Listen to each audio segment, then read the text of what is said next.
Hello, everyone, and welcome to my channel.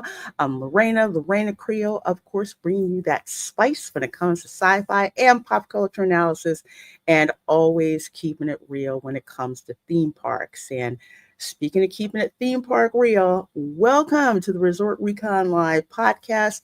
This is my in-studio show where we digest, take apart, put back together again your latest theme park news, especially for the Florida parks and sometimes out in the California parks as well.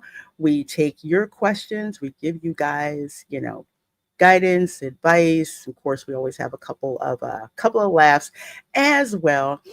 I see you guys starting to filter in from YouTube and X. I very much appreciate that. As for today's show, of course, it's packed as always, but we're going to be talking about, let's see, I love food. Disney just released their foodie guide for Jollywood nights, but not only that, if you are planning on seeing the taping for the annual Disney Christmas show,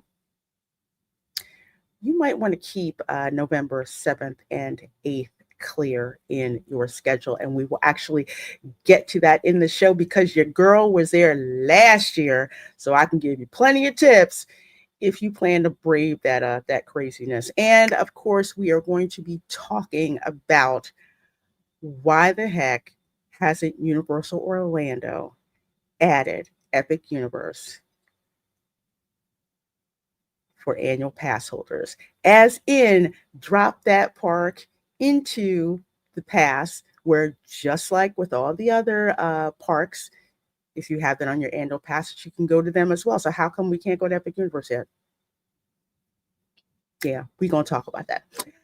So with no further ado, let me bring in one of my friends because they drop in and we bring them in. Tom F., how you doing, my friend? I'm doing good. How are you? I am doing great, doing great. Still getting used to working full time. Oh, It's good. It's good, but man, it's just like, wait a minute, I got all this stuff to do before I get back to back to work. Especially as I'm one of those people where I do not go out to lunch. I'm like the brown bag crew where you just no. bring your lunch. That's what I do. I always, once a week I had to go out. Otherwise, I'd be going, That's true. Usually I save that for Fridays.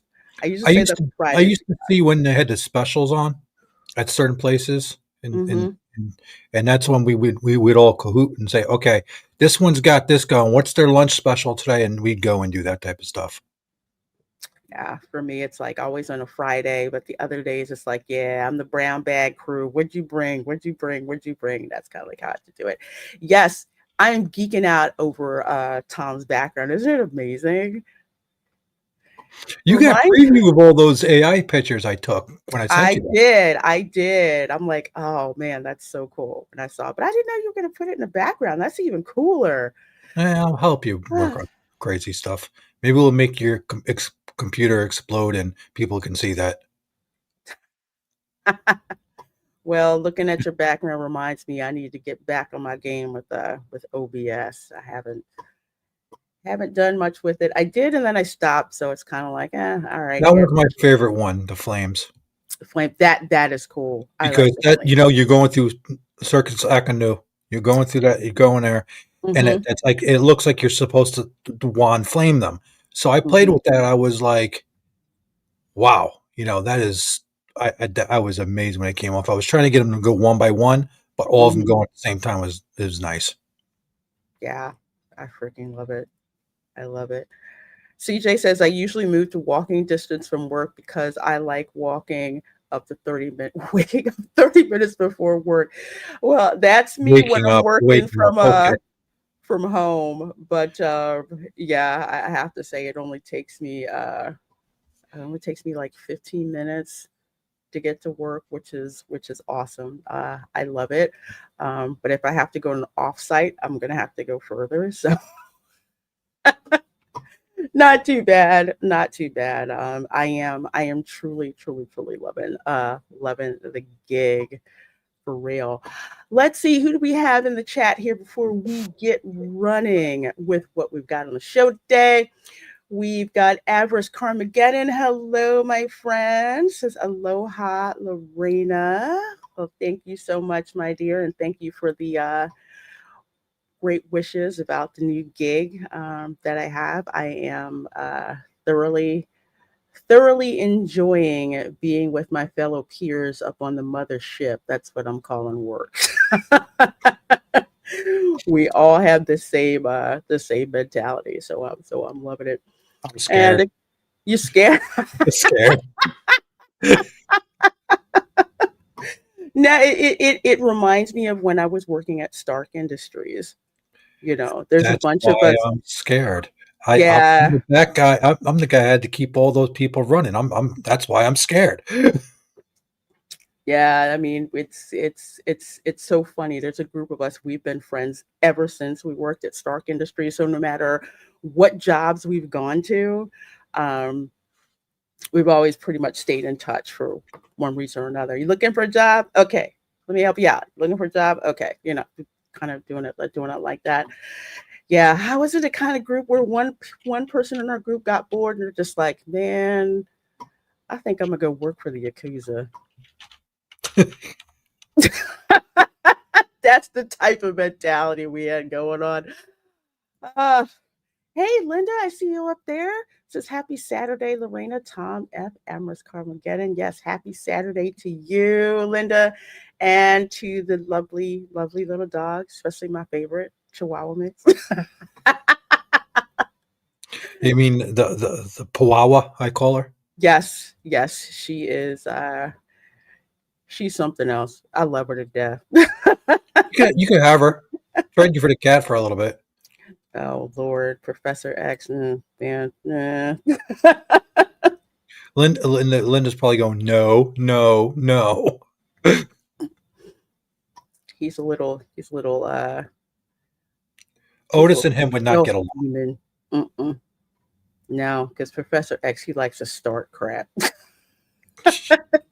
just to do it. Sees bigger dogs, she doesn't care. She's like, look at you. Why is Dana Scully in the thumbnail? Because she's trying to figure out what the heck is going on over at Epic. Well, I should say Universal Orlando HQ. We're gonna talk about that. I hopefully they're just keeping it under wraps and they're going to drop it at the first of the year. I would hope so, but the radio silence is deafening. Yeah, So I kind of like it. we're gonna talk about that. Keely Chow says, "Hey everybody, good morning." Well, hey and hello, hello, good to see you. And Lonnie is in the chat as well. Says, "Howdy, folks. Hope you're doing good, Lonnie. Hope you're doing well." Food torture part 13. Yes, yes, we will, because Disney, when they put out their foodie guide, I have to look at it because for me, food is just as much a part of the theme park experience as going to the park. Because when I would go with my family when I was little, we couldn't really go to restaurants. That kind of pissed me off. It's like we can't afford to go there, so I'd like look at the food. I'm like, okay, one of these days I get a real job. I'm staying at the Polynesian, and I'm going to all the sit down restaurants I can go to, and that's where that came from. But when I'm being frugal, then I go to my favorite quick service places I'm used to going to as a kid. And for some reason, I want a hot dog from Casey's. Casey's hot dogs are good, man.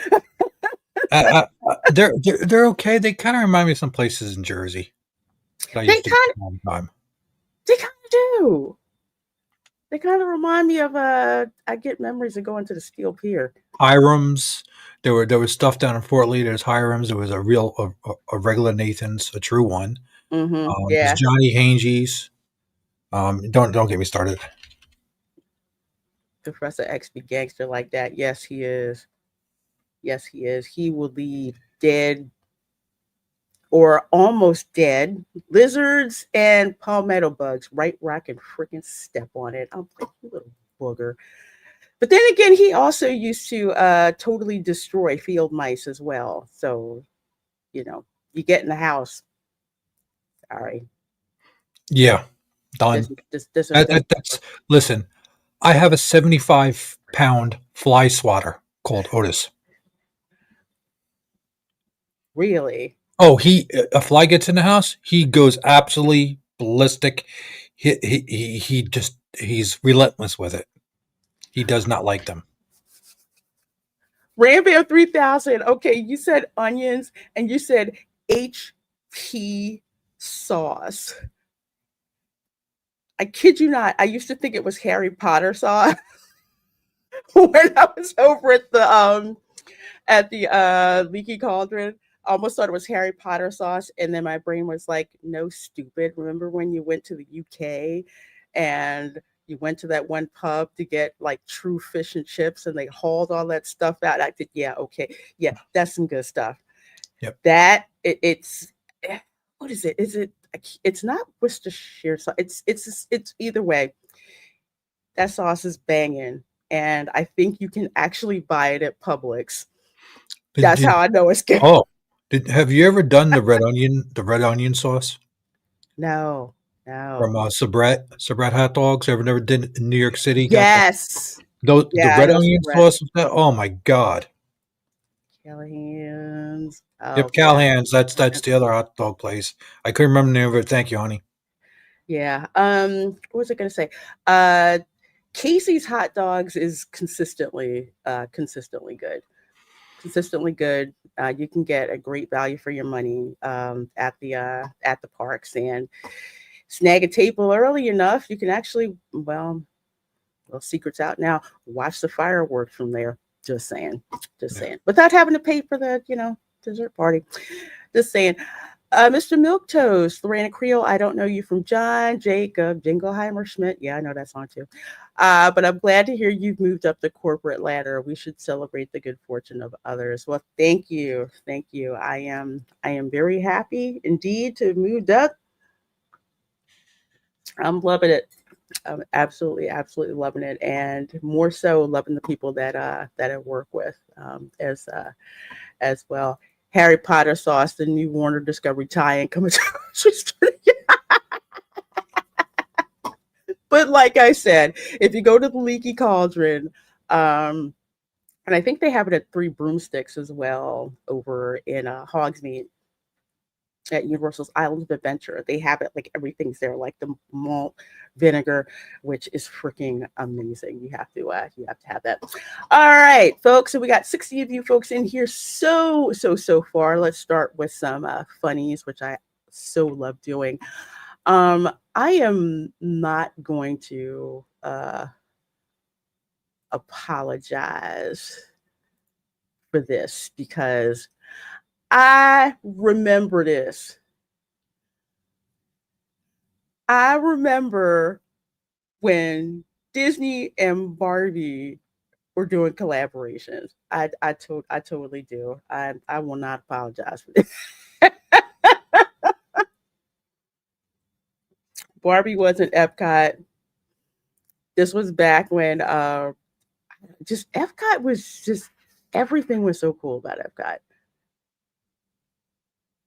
It's so 90s, 80s. I freaking loved it. I had to go back in my memory banks. I'm like, yeah, I do remember when they used to have this all popping off. Yeah, they did. Yeah, remember they put Barbie in Toy Story 2. Uh, eh, this ain't me. Um, I I would be worried if it was.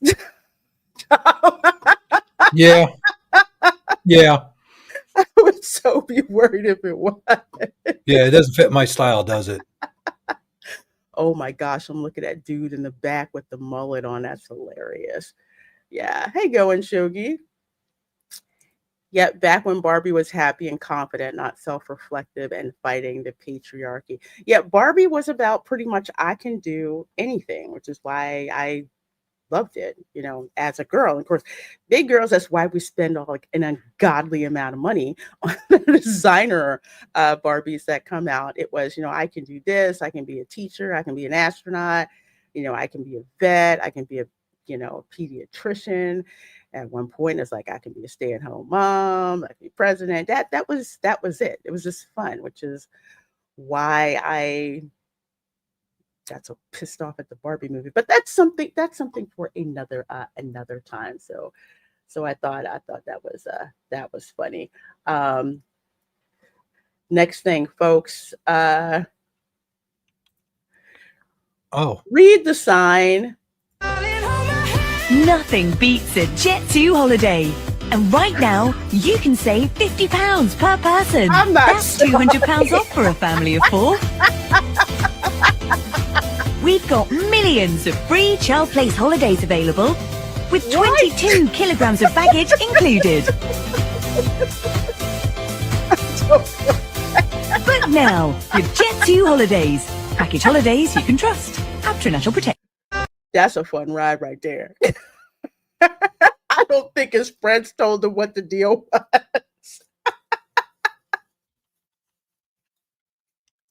oh my God. You ever go to the oh my gosh, we used to have the Shriners, like the carnival with the rides run by people who looked like they were probably on parole, but you didn't care. I'm not saying nothing. I had friends who ran rides at carnivals. They might or might not been on parole. They never told me. It's like, and you just didn't care. You really did not freaking care. No, you didn't. No. It's like we're just gonna have a fun time. Live dangerously. Come on. So I don't know where this is, but read the sign before you get on the interaction. Or maybe he just didn't read the sign and his friends were like, oh, he didn't read it. No, okay, all right, because everyone else seems to know what's going on except for him.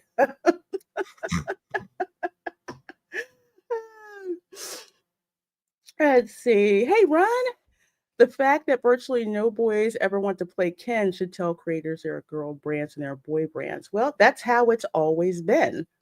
For the longest part, you had, okay, maybe I'm showing my age, but you had the pink aisle with the Barbie dolls, and then you had the blue aisle with, Hot Wheels, Transformers, G.I. Joe, especially that daggone aircraft carrier. That was like the Barbie dream house for boys. I think it was the US's flag? I don't know, but it was freaking cool. And the He-Man Castle Grayskull too as well. When I was growing up, the Shriners put on a circus every year. Yeah, that's how they did. Where I was every year, they would have it like at the high school. Going Shogi says backyard carnivals are like Russian roulette. You take that chance when you play. You sure do.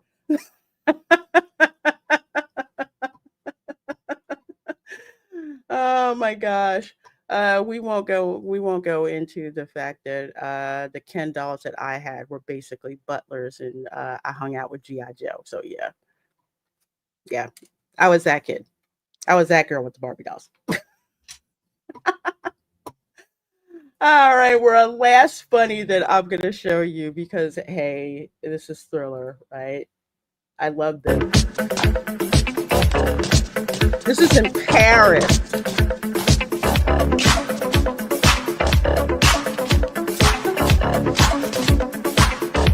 Why don't we have this?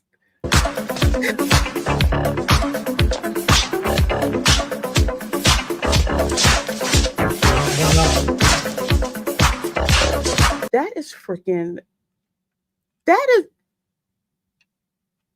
There's no excuse why we don't have this. I don't have one other than cheap. They're cheap. I mean, first of all, considering how much Michael Jackson loved Disney World, to put that on the table. Anyway, that is the kind of live entertainment that people expected from Disney. This is just awesome, and this is in Paris, and people love that, especially during COVID when they got rid of, yes, Chapek, I'm put this squarely on you. When they took out the live entertainment, it did not go over well. No, that was. I remember that going into the Epcot area, and me and Linda strolling through there, and all of a sudden, why don't I hear any music? Where's the No, bands? They're far enough away. Where's the bands? It was just like, you gotta be kidding me.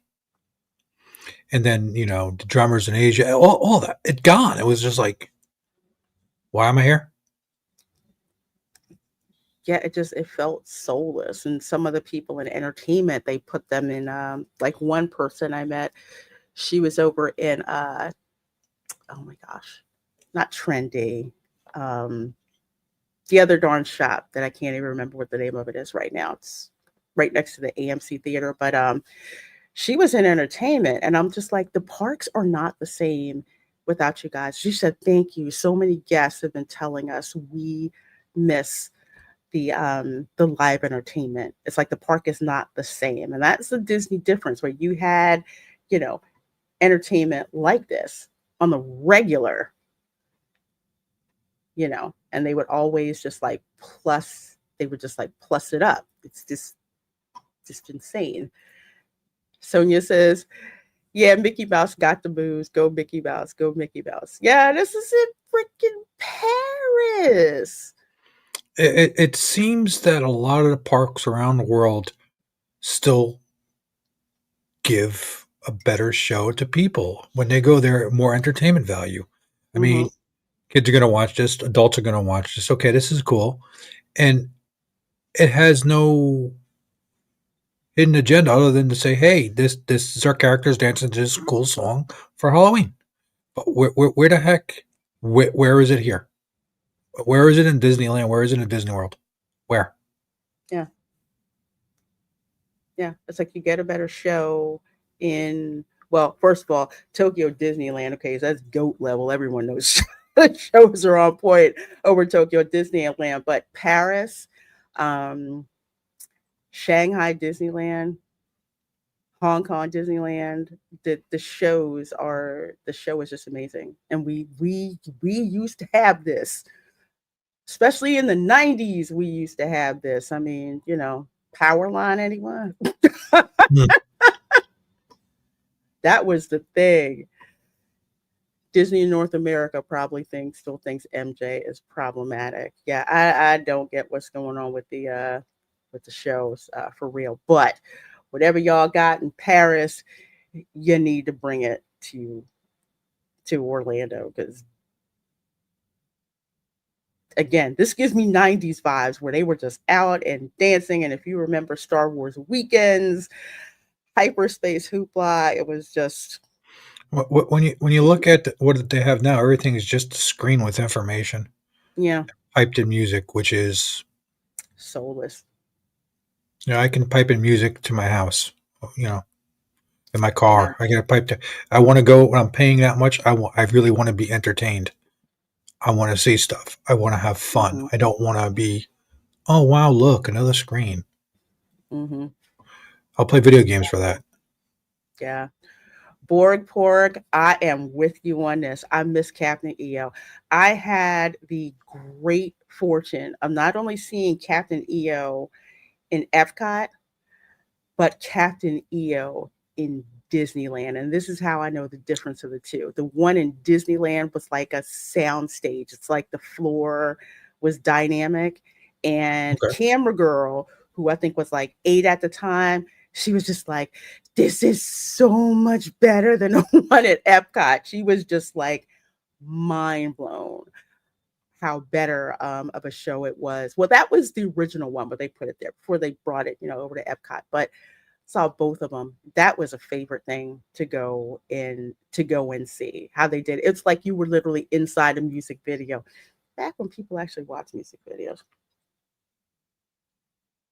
It was good. I think Lucasfilm produced that, if I remember correctly. Yeah. Ron has a good point in chat. He said, for almost a year, we had nature-dressed pole dancers on a merry-go-round.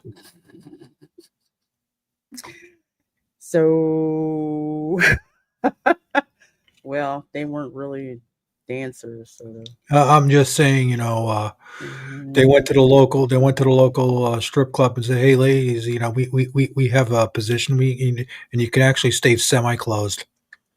So they were recruiting them from Rachel's. No, no, no. Rachel's is a little too, Cheaters. Ah, too. Yeah, yeah. the Rachel's a place that little. got raided every 30 I friggin' know. days. Goofar 35. Good. Disney could bring a ton of guests if they did a live Powerline concert with Goofy and Max, like in a Goofy movie. Yes, they could.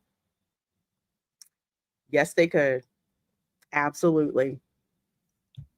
When they have like Max out in the parks, because usually he's over in the studios, and sometimes he's out in the parks. And if you go to Mickey's Not So Scary Halloween Party, there's a whole pre-parade segment where you have Max there and they're singing Eye to Eye. It's insane. I love it. I absolutely love it. Let's see. Okay, so let's go on with some more news.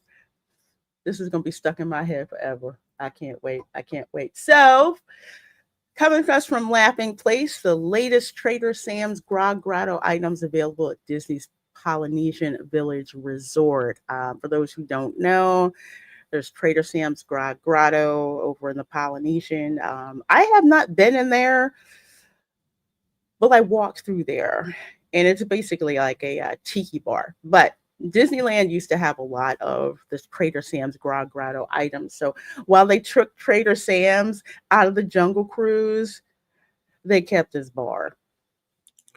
Figures.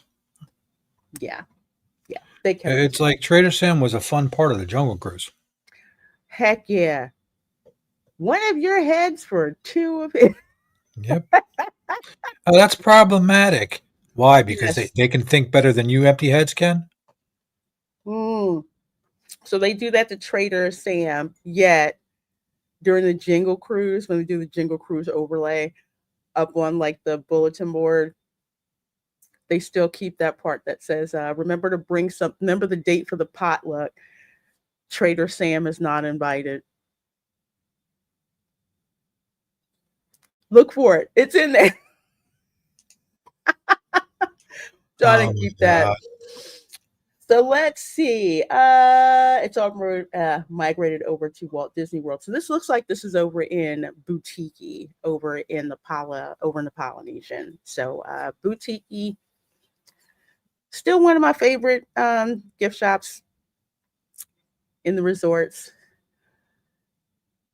Usually they have really cool Polynesian merchandise, but let's see. We've got this shirt. This does okay. I'm gonna ding this shirt. It doesn't look as nice as the RS Velt shirts, even though they're like $80, but they're still really nice with the designs and everything. This doesn't look so good. Yeah, go and show. Yeah, I agree with you. Yeah, not that great. So I don't know if it's because hey, let's throw them over to Disney World. And of course, there's the T-shirt, which T-shirts are fine. So this is what they put over there. I really don't. Oh, okay. Well, let's see.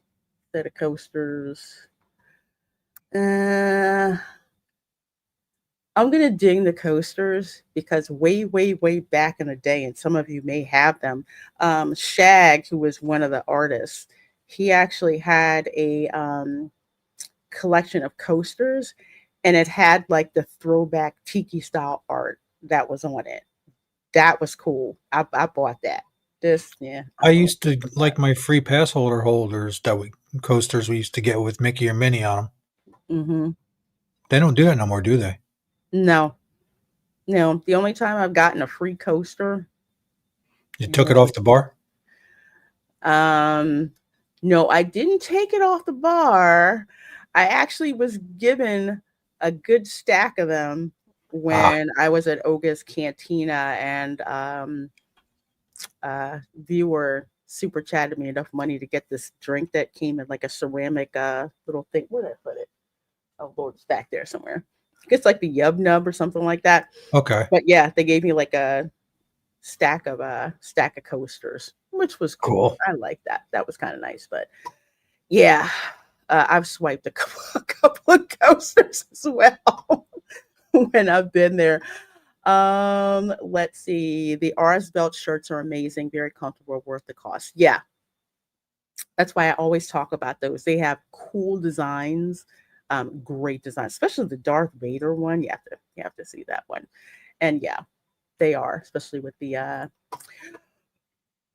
designs and with the quality of the fabric. So that looks like I don't even want to know how much these towels are, but if it's your thing, you can go and check it out. It's over in Boutique.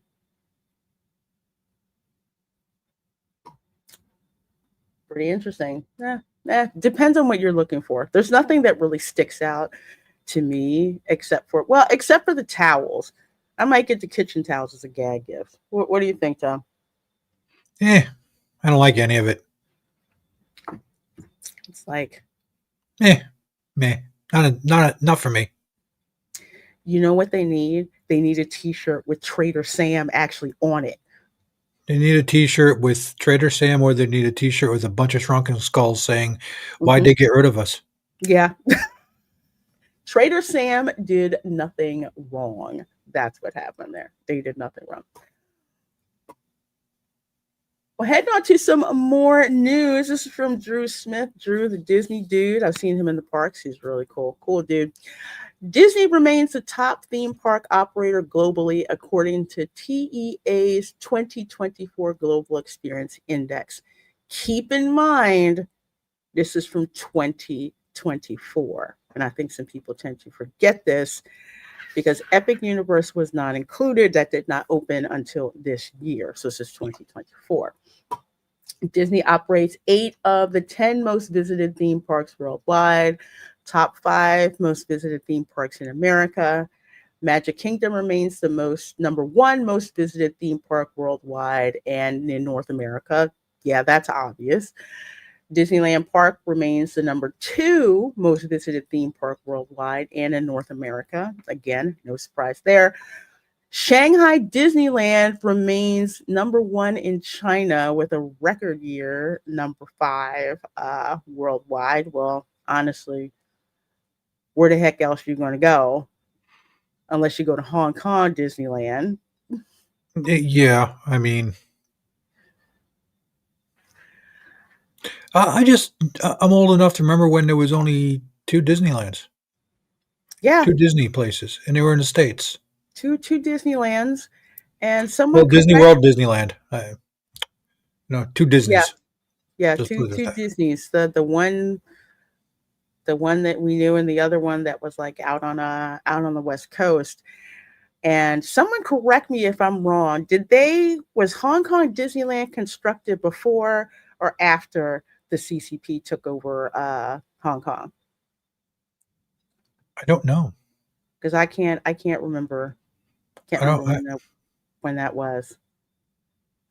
But Shanghai is further north, and excuse me, Hong Kong is further south. Although I will say I prefer Hong Kong Disneyland than I would Shanghai.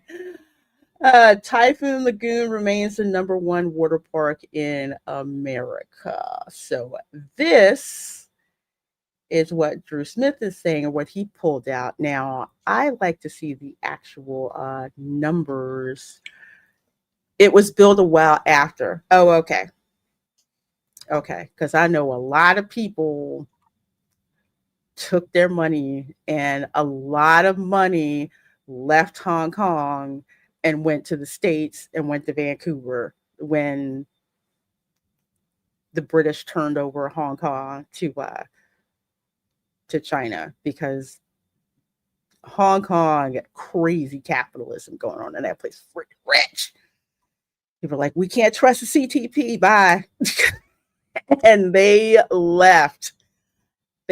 Some people have stayed there, but most people who were used to capitalism, they're just like, no, we're not staying. CCP took over Hong Kong in 1997. Okay, CCP was in the 90s. Hong Kong Disney wasn't done until 2005. Okay. I can tell you why I wasn't paying attention back Why's then. that? Why's I was that? probably drunk too much. I was playing in bands and doing crazy stuff. What the heck am I going to be? the only reason the only reason I really super paid attention, I tell this story all the time. I didn't know that there were poor people in Mexico until I moved to LA, because all the Mexicans that I went to college with were kids of very, very rich government officials. Uh, that includes Mexico. Uh, China is another one. Okay, so some of the folks who were, uh, fellow students, especially if they were from Hong Kong, they were preparing to get the heck out. Hmm. Yeah, they were just like, no, no, we are, no, we do not trust the CCP. So I knew about that in the background. Like there were families that were getting out, all of all of that. So let's see. So over here to where Scott Guston has this chart. Let's take a look over here. Not surprised about Magic Kingdom, not surprised about Disneyland Park, definitely not surprised about Universal Studios Japan, because that park is always on and popping. That park is on my bucket list, along with Tokyo Disneyland, number 4. Along with that one, got to again. It's going to be to the point where if you want to see the Magic Kingdom the way that Walt envisioned it, you're gonna have to go to Tokyo Disneyland in a Which is insane. yeah, isn't it nuts? They have more It's just respect for like Walt than we do. insane. Absolutely nuts. So let's see. Then of course there's Shanghai Disneyland, Chimelong Ocean Kingdom. I've never heard of that one, so I'll have to look that up. Tokyo Disney Sea, not surprised. Disney Sea is incredible. It's again on my bucket list to go and see. Then, of course, you've got Epcot, Hollywood Studios, Disneyland Park at Disneyland Paris, California Adventure. How that beat out Universal Studios Beijing, I don't know, but it did. And then you have Universal Studios Florida, Islands of Adventure, Animal Kingdom. And again, this is for 2024. So what's this year's look like? They won't have that data until next year. Hmm. See, if I go and Shogi made a comment, if he goes over to Tokyo, the last thing on his mind is Disney. I'm going to be the same thing. I'm going to be over in Japan. I'm going to be in the guitar area. I'm going to be going down that whole road. It's nothing but guitars. You find me a month later, I'll be okay. I know for me, that is definitely on my list, because of all the swag and how everything looks over in Tokyo Disneyland. It is amazing. That's like the same with what I'm bringing up with the guitars, because the craftsmanship that they do, the made in Japan guitars, the art guitars, I could sit there and drool over them for years. So I probably would go to Disney there just to say, okay, I did this, and probably get blown away by the shows and love it. And everybody's going to be like, well, huh? How you doing this? How'd you do that? And I'm like, I'd be asking. I'd be asking. I have questions. I I'd ride Splash Mountain, film every damn minute of it. Heck yeah. They And have bring the an overlay to maps. put on the inside of my glasses. So if I ever go back to Disney World, I can put the glasses on with the video playing. I could just ride the ride and just get water and put headphones in and watch the old show. That's it. That's my way to get Splash Mountain back.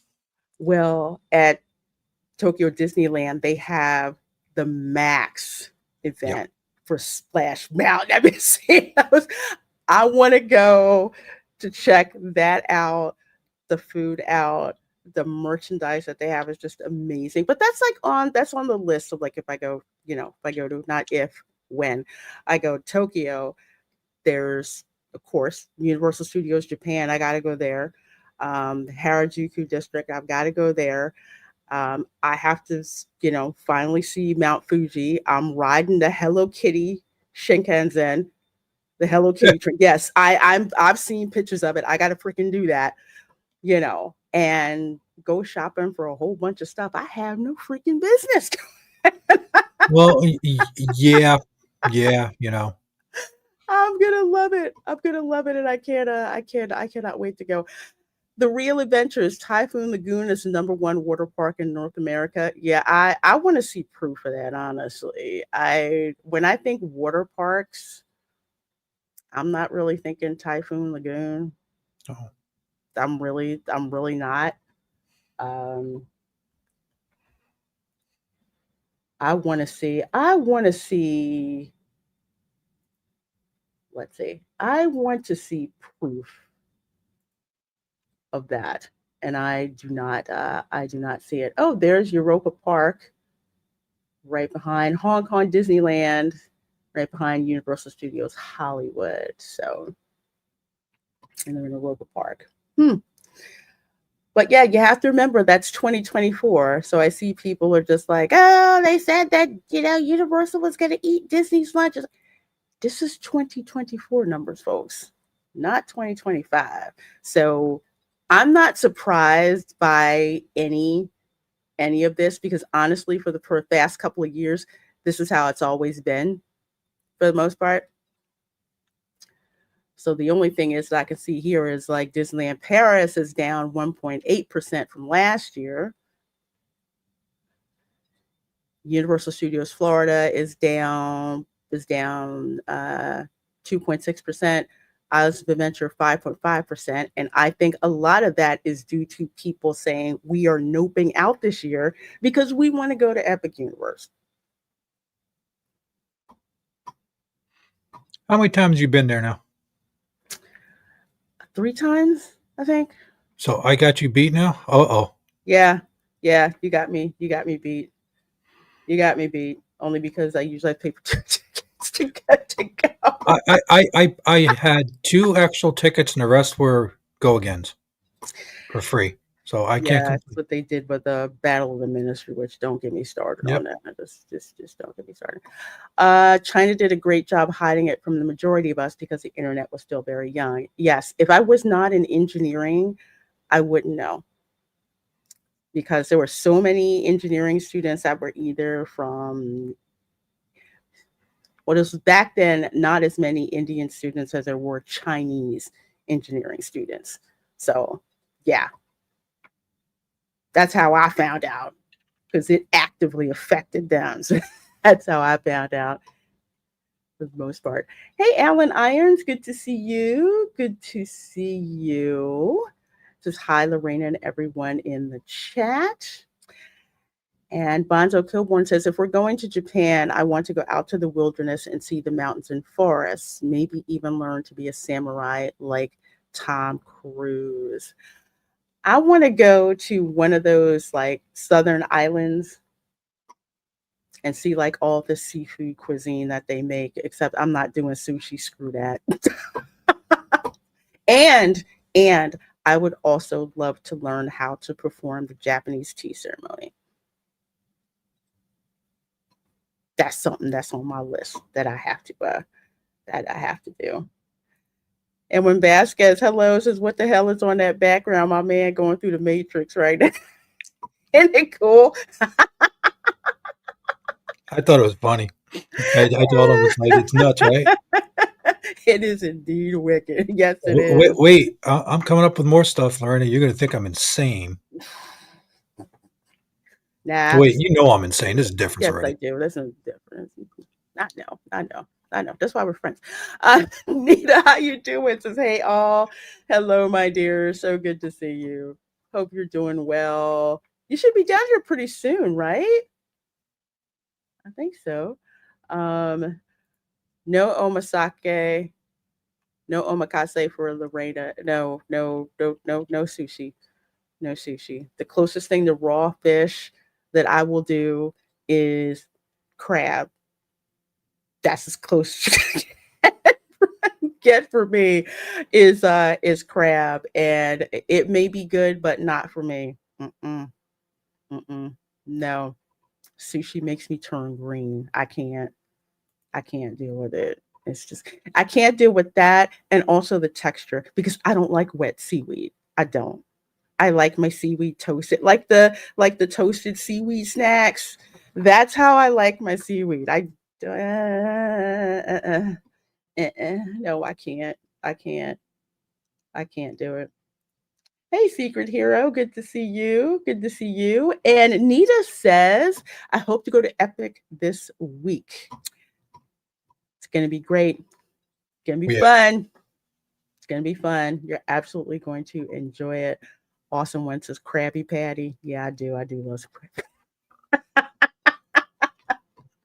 All right, we have 96 of you folks in here between my channel, between Tom's channel, YouTube and X. Please do heart, thumbs up, all of that. That's your price of admission, which is way cheaper than anything you could ever get at Walt Disney World. So, Well, you do know what I call WDW, right? what? What it stands for? Will Drain Wallet. Will drain. Yeah, will drain wallet. Yep. Kind of like how I nicknamed BMW Big Money Waster. I will never buy another one. Ever. Ever.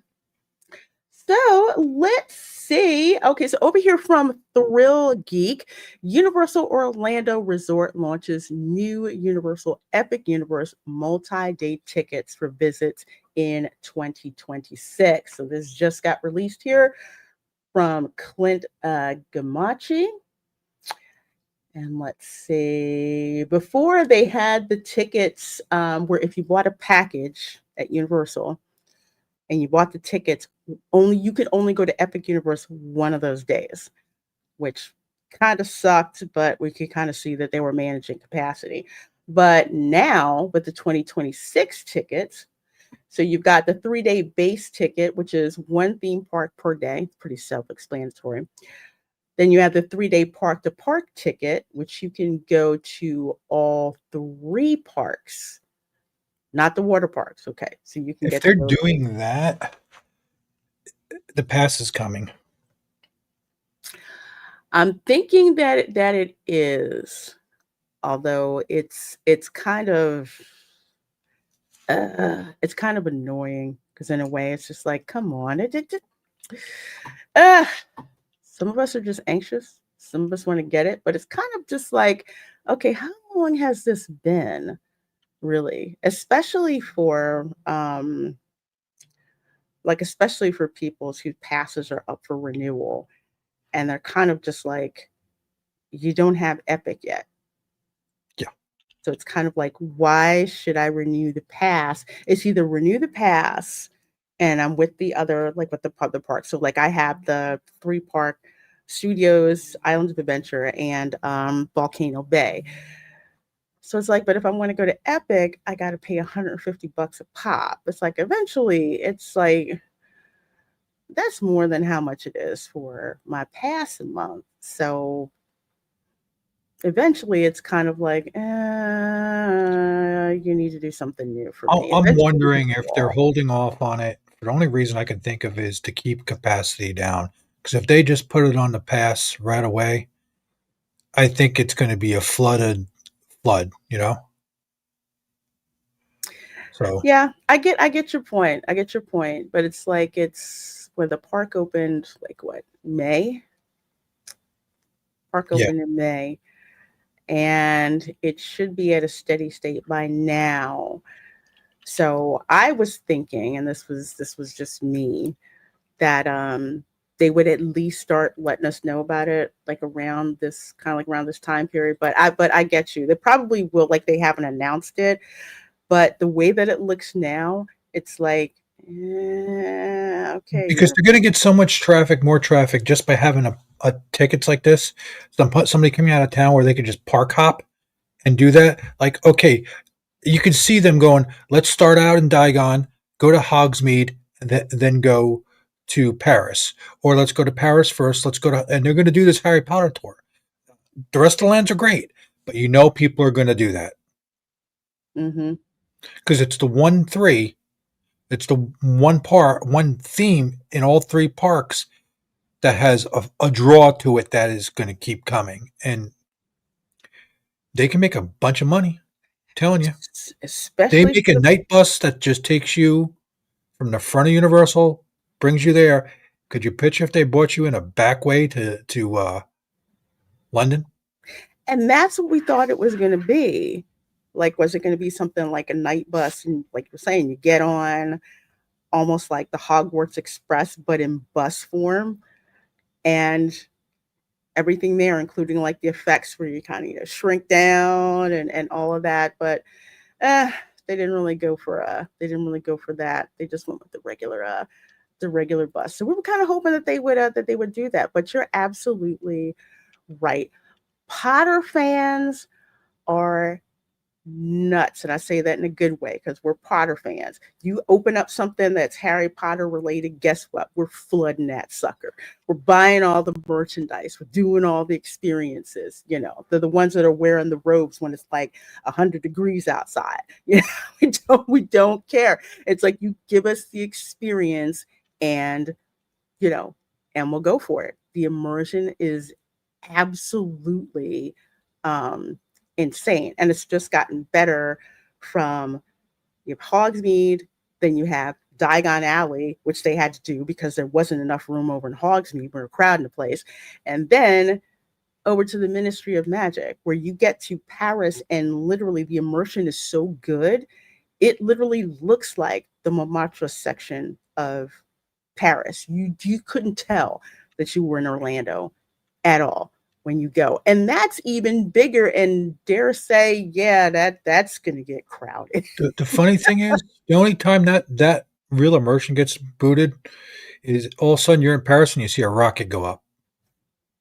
Yeah. That is funny to watch people's faces. Is there a bus between the main area and Epic? Yes. Yes, Nita, there is. There is. You can go through between City Walk and Epic. Yep. Yep, exactly. So depending on if you park at the garage, which I kind of say, folks, you probably want to park at Epic's lot. But either way, if you do that, You at know, City Walk, you just take the bus. as I was saying, if you're a pass holder, you park at Epic, and you take the bus over to that, and you can just stay away from I-4 if you're coming from my way. Yeah. It is worth it. Literally, you park at Epic, get out, you walk.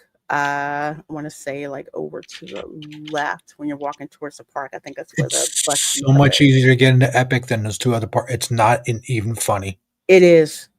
It is. It is. It is crazy. When I drive over to Universal Orlando when I'm going to City Walk, I go through all that back way, all of the like roundabouts and everything they put over there. It's so much freaking easier that way. But yeah, I'd park there and just go. Hey Dylan C, good to see you. Good to see you.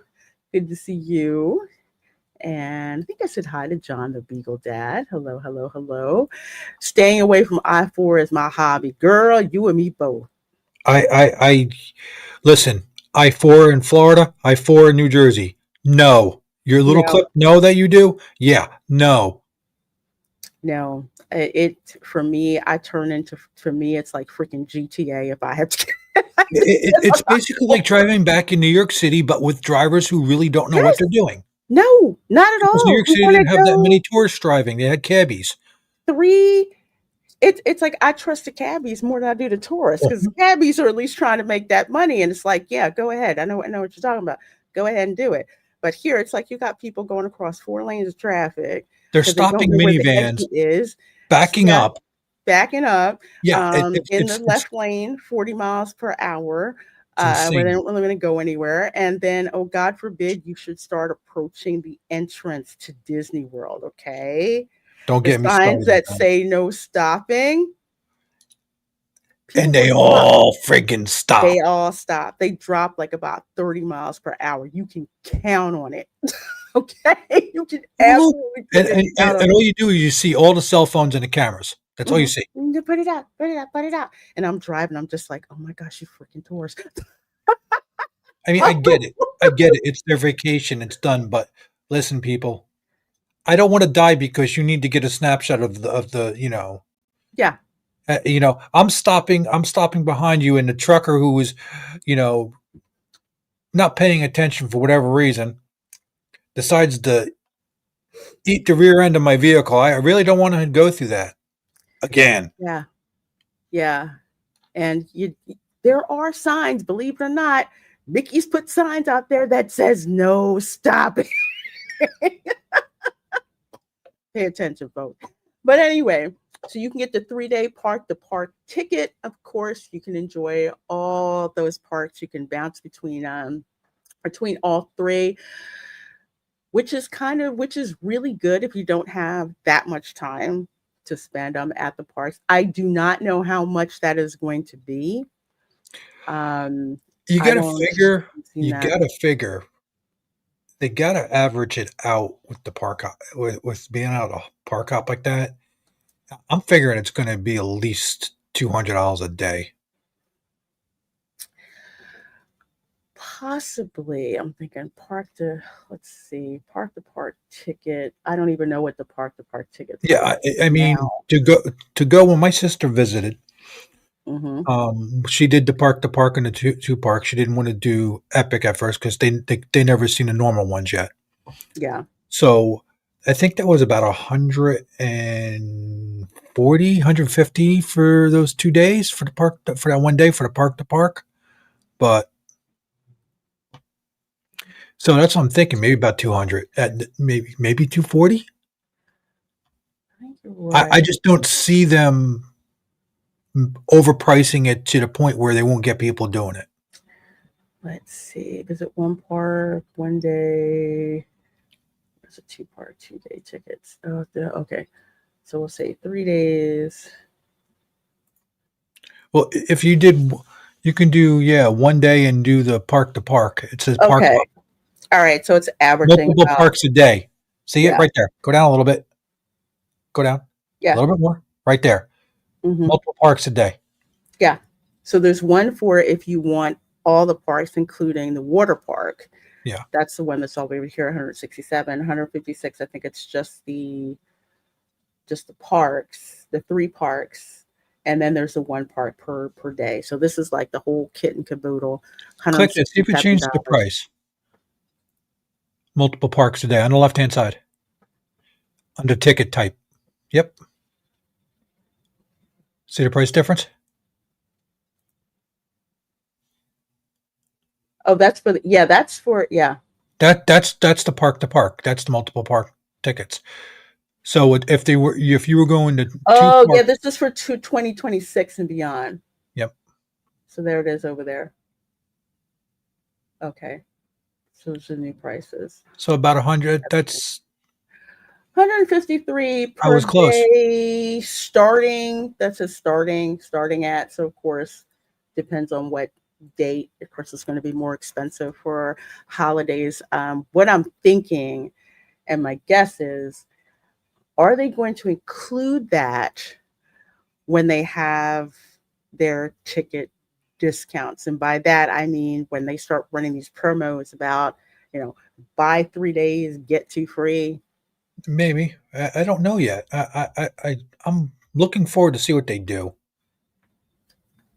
'Cause I know we got family coming more, and they're going to want to go back to Epic. My brother Mhm. loved it. Yeah, So, and he's there like, we "Well, what go. they do at the other parks? We could have went there too, but Mhm. Even still, it's still cheaper than Disney for right now. a lot." Right now. So yeah, so 2026 tickets are out. Again, they have not said anything whatsoever about APs. We'll keep you guys updated, but me, I'm just like, come on, y'all, come on out with them. I'm greedy. I'm like, let's figure out what's going on. If your pass isn't being renewed for quite some time, you're really not worried about it too much. But for people to, it's time for them to renew, it's kind of like, okay, what do we want to do? So hopefully they will give us they'll give us some news like later on. So if you go over here to, of course, Universal Parks News Today, of course, that's WW News Today site as well. They're saying Universal Epic Universe annual pass looks unlikely for 2026. Keyword being unlikely. Doesn't mean that it won't. They're just saying unlikely. So it's like, take this with, of course, a grain of salt. So let's see. Since tickets are still listed through 2026, it's possible Epic Universe might not be added to annual passes until 2027. Nothing is confirmed. Epic Universe pass holder perks are only scheduled to the end of 2025. And of course, they're saying, like we've discussed on the show, they may be waiting until they have a better handle on the park's wait time and capacity. So, case in point, like what happened with you for Battle of the Ministry? Oh, you mean the forever wait? Was it this one here? Uh, 800 minutes? Oh man, that was that, insane. when we got to the ride and the first thing, the park opened, we went there. We got there 10 minutes before the ride would start. Okay, before they actually officially, we were on the ride and they routed it outside. So it wasn't open because they weren't letting nobody in the thing. And we weren't that far back in it. We were by where you could wand the musical instruments. Okay, so we started there. So we got in there and 6-7 hours later, and they didn't communicate inside. And yet that's how I got the ticket to go again, because they wasted half a day for me and my family, and they didn't communicate about it because we would have just got up and left. And insult to injury, they decided to open single rider line as we were getting close to ride the line thing. And I'm like, are you friggin' kidding me right now? Man. And then a lady, one of their workers said, "Oh yeah, we only have like, what was it, 7 or 8 of the rides working at it, and it was double the amount." I'm like, of the cars on the track. Ride vehicles, I'm like, on tracks. why are you telling me this? I'm like, that's no excuse. That's crap. It is complete crap because, and I brought this up, I think I brought this up last week when I went the first day that they opened it up, and I was over in Super Nintendo World because that's where we had to go first. The Donkey Kong Country ride had, I think, like a 2-hour wait because Mario Kart wasn't open yet. So there are two things. Mario Kart wasn't open yet, so there were all these people over there. Mario Kart finally opened, but at least in the Donkey Kong attraction, they were telling us, we're sorry for the delay. We're putting more carts on the track. And then people were like, yeah, okay, you're letting us know. And then about 45 minutes later, they're like, we're testing the carts on the track. So you could see that they were testing the new ones that were up. And then as soon as they got them on there, the wait time dropped by like 30 minutes. So at least in that case, they kept us updated with what was going on. And people were kind of like, yeah, okay, cool. It's all right. It's cool. We got stuff to look at. We've got, if you got the power-up bands, you could, interact with all the stuff that was going on and make little cool effects and everything and stuff like that. So they kept us updated. So whatever is going on over here at the Battle of the Ministry, they need to get together. Yeah, their team that's running that needs to get the communication better. And also there was this sign when you walked in: Battle of Ministry might close, it will be closing early today. No time. So when you have people seeing that and they have 1 day there, what is that going to do? Everybody's going to go for that ride. Yeah. You knew this beforehand. What time it closed? And you didn't get it prepared already. Yeah, you know what? I think with this attraction, was not, first of all, it is the most ambitious attraction. And there seems to be a lot of parallels between this and Rise of the Resistance. It's a good ride. It was nice, but it wasn't worth the time I spent in line for that. And that's the thing. When Most people, most 2 hour wait, maybe hmm that long. No, they should be having other things happening in the queue. The queue's awesome, hmm but they should have cast walk around in the queue, you know, characters of some sort doing something to entertain you besides standing there. It's big enough for them to do that. yeah, I would almost Did you say, know there's an outside the picture that's dancing?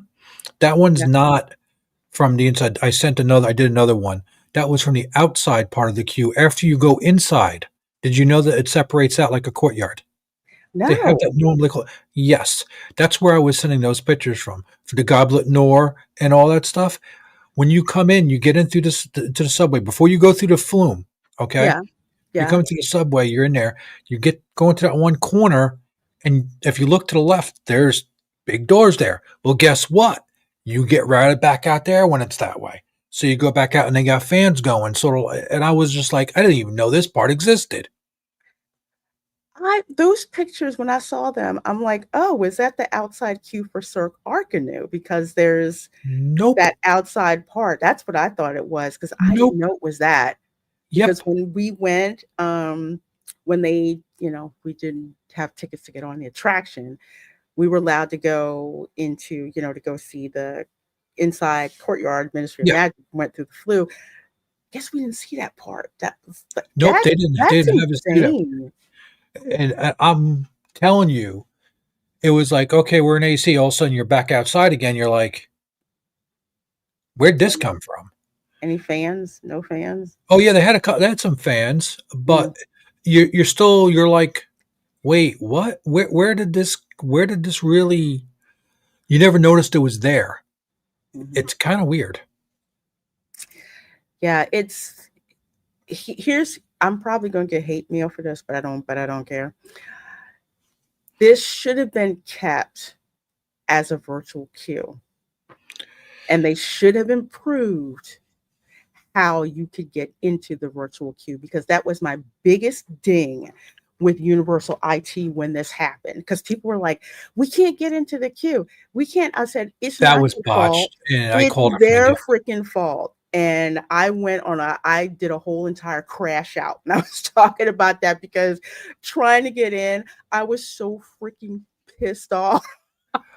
Oh, I And this knew place, soon as I seen that, and I was checking things, and you know my background, and yeah, I was looking, and I'm like, nope, this is not ready for prime time.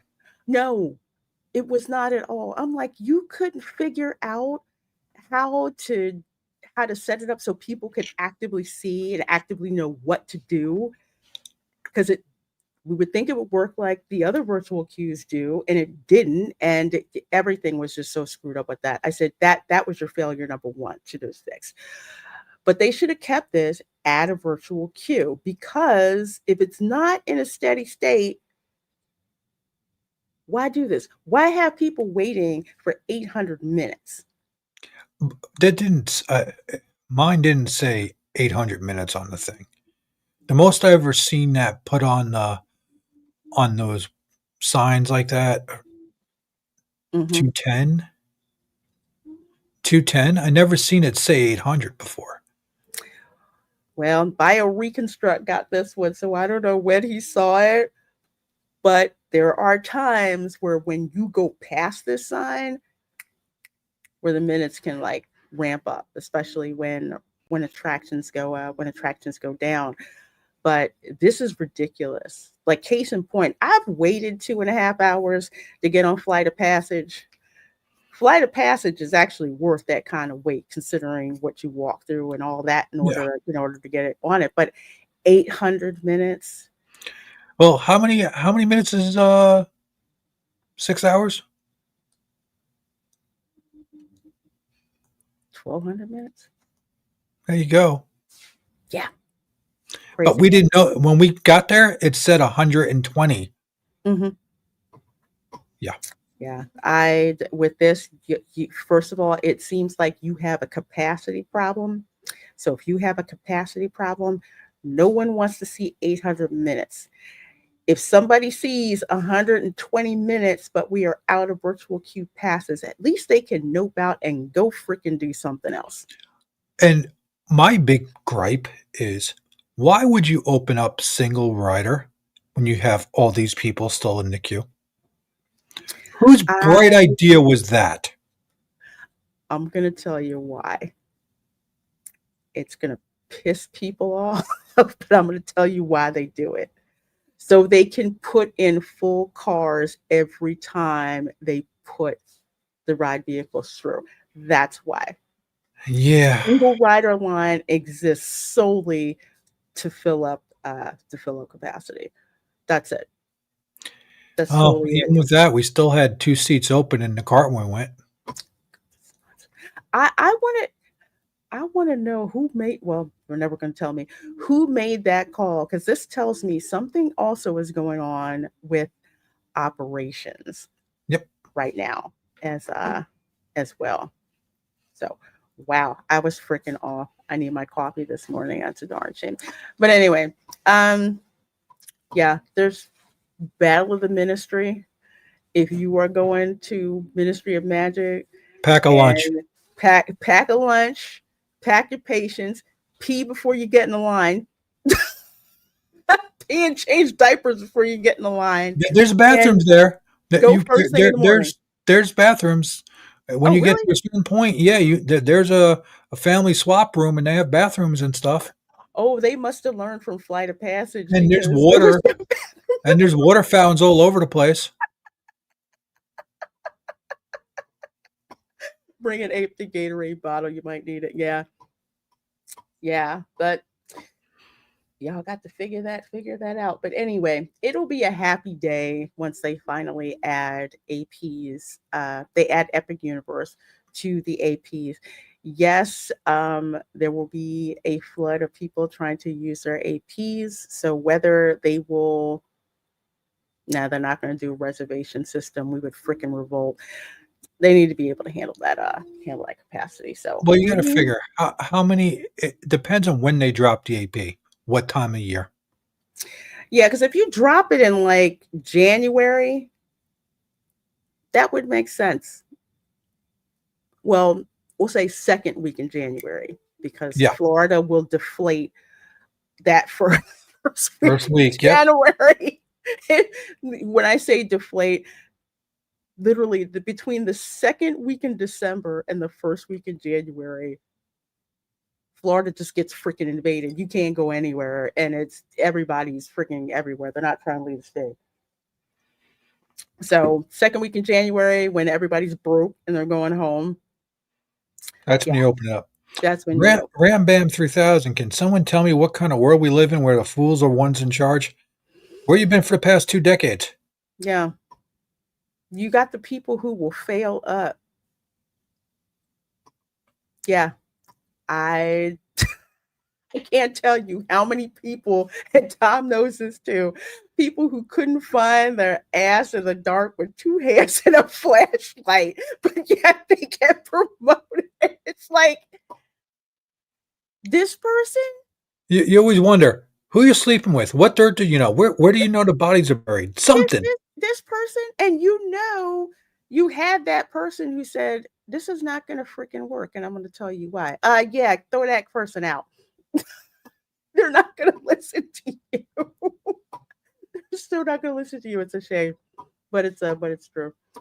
But anyway, going on to some Walt Disney news, and over 100 of you guys watching, so we sure do appreciate you hanging out here at the Resort Recon Live podcast.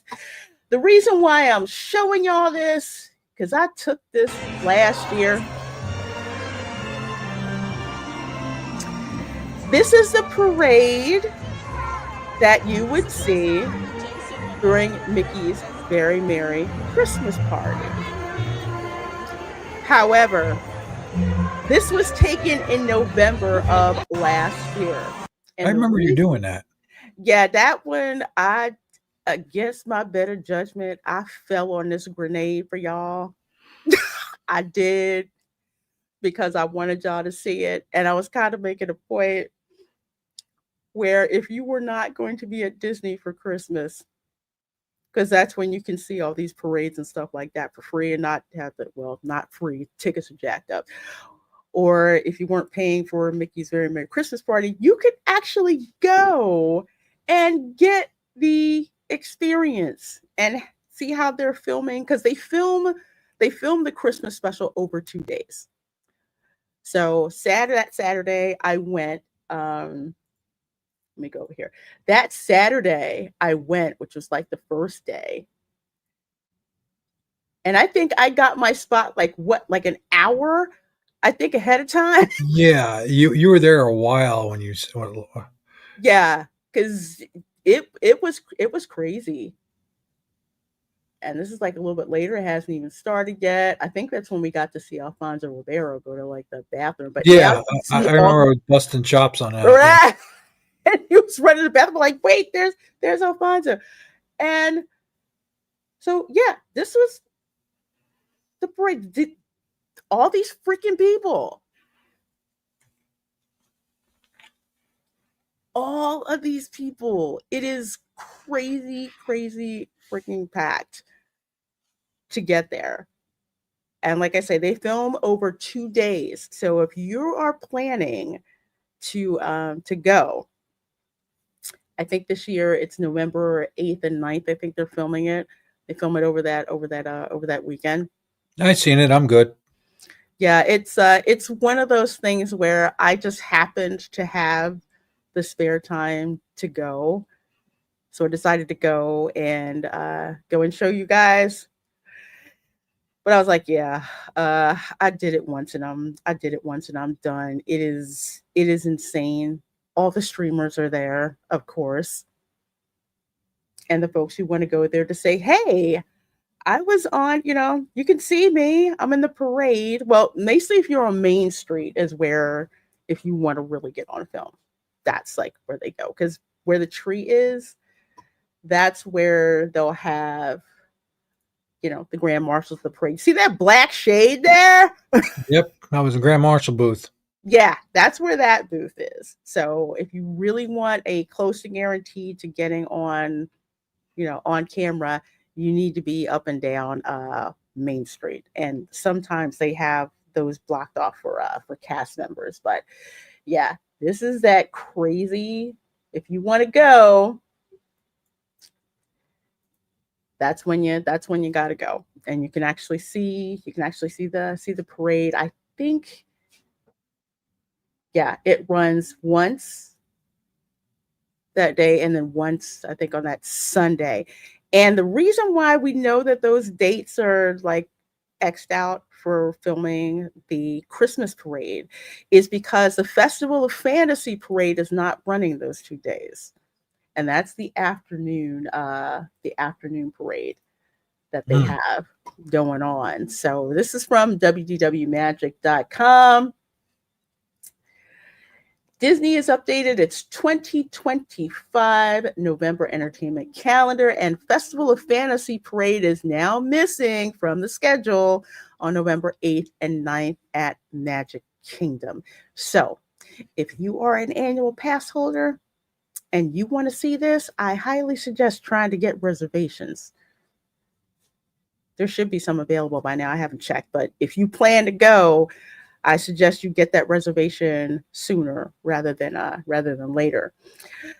So the change suggests those dates may be set aside for filming of Mickey's Once Upon a Christmas Time parade as part of ABC's 2025 Disney Parks and Holiday Specials. So while Disney hasn't confirmed the filming plans, this follows the same pattern seen in past years where production crews use early November dates to record segments.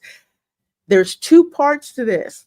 There's the parade that they film during the day, and then there's the performances that they have on stage in the evening. And I think we've seen a clip of those on a couple of my live streams. I said, okay, we're rolling out of here because I'm going to get copyright claim like nobody's business. So I said, we're freaking out. So yeah, they do both. but the park is insanely packed. And us regular peons, you're not going to get up on stage because they have certain groups that they have like in front of, in front of the stage, and the directors come out, tell you what to do, to get all hyped, and you spend more time waiting than you do for the performance to start. It is it's insane. It's something to say, hey, I saw it, but once you see how the sausage is made, it's just like, yeah, okay. Hey Sam, how you doing? How you doing? Good seeing you. And she says, Tom, what the crap do you have going on in your background? With her face is like, what the heck? I just asked her, do you like it? Isn't it cool? The fire effect part is pretty awesome. Yeah, that's what I said. I like the fire effect. I like the fire effect. I like the Phoenix taking off. I have different versions of the Phoenix taking off. I just haven't. I have more stuff coming. She says she's listening and lurking. Awesome. Let's see. Yep, there's Santa and Mrs. Claus. Filming has already begun at Walt Disney World for this year's specials, where filming took place earlier this week at the Tree of Life, featuring a performance by Mariah the Scientist. Of course, they updated the Tree of Life, so they had that going on. I'm pissed about that. Nice picture. Yeah, I did. Don't get me started on that one. Forget I said it. Yeah, so let's see. 2 performances, 11 a.m. and 2 p.m. Day guests were able to see the parade live, although filming often required some crowd control and periodic pauses along the route. And you can see that, where you can see that it's all of a sudden there's not anything that's coming, and then all of a sudden, there's the floats start getting around. 11 and 2. I must have went to the performance at 11. Now that I think about it, I don't think I went to the one at 2 because not really guaranteed to get a place to sit when it's at 2. People camp the heck out, and you may have to check some people. As in, like, if you're playing hockey, yes, physically body check some people who would try to I do like I'm in a mosh pit. Are you kidding? Yes, you have to, because people will try to sneak. I mean, they will try to sneak up in there. I've had, I told Linda just basically stand behind me and I'll make a way. Hey, my favorite is the trash can. Nobody's trying to really get over there. Plus, I can put like my my gimbal up there, so I don't have to. Not that it's a pain to hold it, because it's really, really light, but it's just a bit more comfortable from there with something to drink, and I just have it right there on top of the trash can. Hey, Farbrick Studio, good to see you. Meme.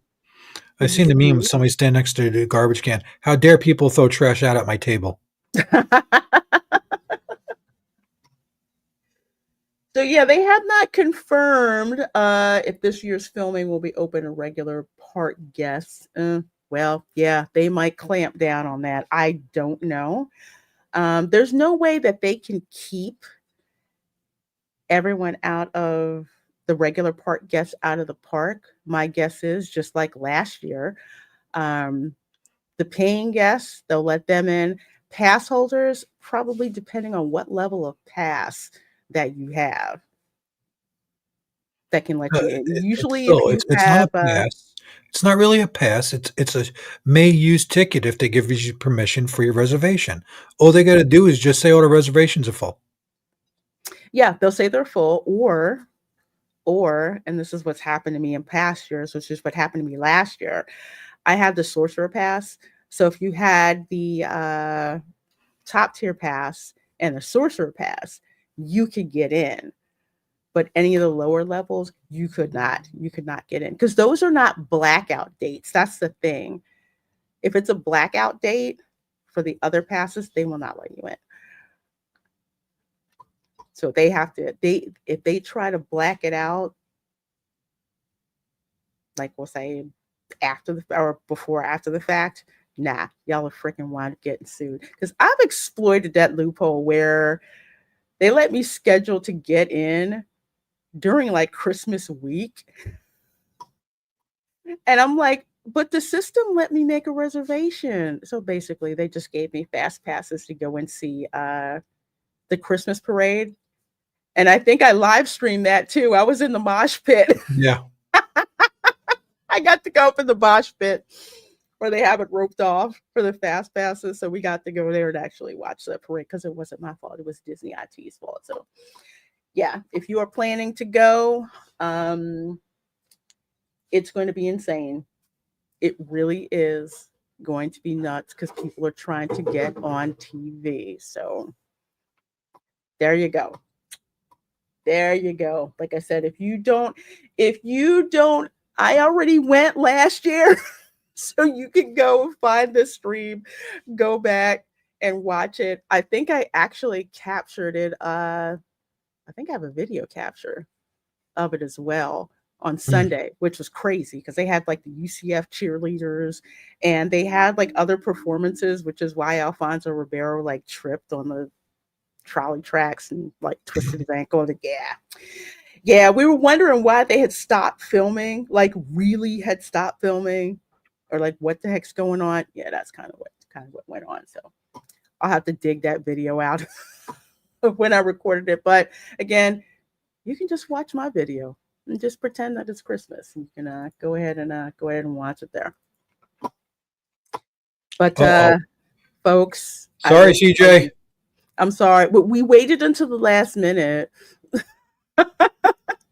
We waited until last to come out with this. So this is from the Disney Parks blog. Again, I love Disney Eats. But another reason that I love Disney Eats is because when I look at this stuff, I start figuring out how you can make this stuff at home. And you pretty much can. For real. You pretty much can. But we're going to go through this. Jollywood Nights Foodie Guide 2025. Now, for folks who do not know, in addition to Mickey's Very Merry Christmas Party, there is the Jollywood Nights event, and I think this is the second year. The first year, it was kind of like blew up like the Hindenburg. It was kind of crazy. It was kind of nuts. People didn't know what was going on. Lack of communication. So hopefully, it is better this year. So let's see. I want to see the pictures. So here's the ABC commissary, which is not one of my favorite places to go, honestly, at the studios. That doesn't look bad, though. I know it's not going to look like that when I get it. No, it's it's the picture. It's the nice picture for the camera. But what that's going to look like, I don't know. So this is the Birra taco, shredded beef and Monterey Jack served with the beef consomme. So it looks like that's it right there. I guess that's what it is. A cauliflower taco. I'll pass. I can't. Y'all said plant-based. No. I don't mind cauliflower, but it's not a taco. Yeah, fried cauliflower dust, chili lime seasoning I like, but I can't. I'm not a plant-based person, but I would say, like, if you pretend that's like, fried chicken, it sounds good, but it's cauliflower. And really, no. Chicken empanadas with street corn. Yes, please. I freaking love empanadas, and its Jamaican cousin, known as the Jamaican meat patties, because there's Jamaican style curry in the dough. So this looks good. Chicken empanadas served with street corn salad, topped with chili peppers, lime, and cotija cheese. That looks good. That looks good. I love empanadas. Empanadas, please. Are these yuca fries? Yuca fries. Corn chicharron. Oh, this looks good. Fried pork belly, yuca fries, red pickled onion, and chili lime seasoning with the yellow pepper aioli. Yeah, I'd get this. That would be. I'd try that. Yeah, that actually. I'd get pork belly. I like yuca fries. That's something I need. I'm trying to figure out how to do on my own to make yuca fries. They're really good. They're really good. Let's see, what else do we have here? We have talk about a holiday cookie, cranberry cheesecake filled chocolate cookies dipped in white cranberry chocolate tipped with pistachio whipped cream, gold crispy pearls, chocolate holly leaf decor, and chocolate sprinkles. So that's what they got here. So it's like they're doing a Choco Taco. Yes, Hey, pretty much. Steel Yes. Liquor History just rated us. Yeah. Chocolate taco, which looks pretty. Again, who knows? It might be nailed it, but we get it. Where it's like they tried, but not really. Miss me with this plant-based fake food crap. Yeah, I don't know why people do it. I guess it's to say, hey, For the vegans. For the yeah, vegans. for the vegans. Yeah, that's pretty much it for the vegans. Y'all I'll y'all tell you can that have that. vegan cake stuff though. Oh my god, that was good. See, that's the thing. I can if it's a dessert and it's If it's vegan. not pretending to be meat, I'm okay with it. Yeah, exactly. Exactly. And let's see, we've got Mexican hot cocoa cheesecake, hot holiday chocolate cookie streusel, whipped cinnamon chocolate cheesecake with spiced whipped cream topped with a sprinkle of cinnamon and mini marshmallows. I hope they serve it in this little thing. It looks okay. Eh, It's normal. it's all right. Doesn't look bad, but it doesn't look appetizing. I mean, I'd rather try the chocolate taco. That looks good. Yuca fries definitely look good. Empanada look good. Miss me with this vegan thing, but that is so good. Maybe good.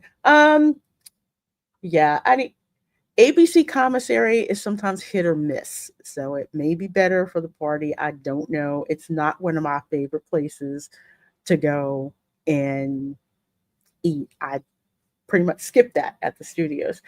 So let's see. We've got chicha morada punch made with purple corn. Purple corn. Why? Pineapple, apple, cinnamon, and cloves garnished with a lime wheel. Okay.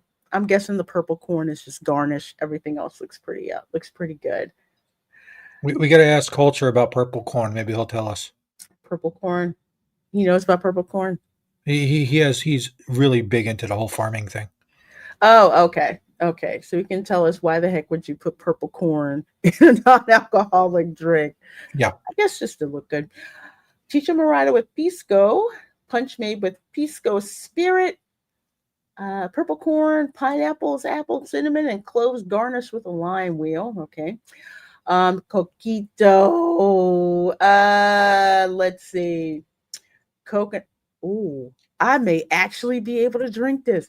Coconut cream, coconut milk with sweetened condensed milk, Bacardi Superior Rum, Captain Morgan Original Spice Rum topped with cinnamon. I'm going to have to try this. I'm going to risk it.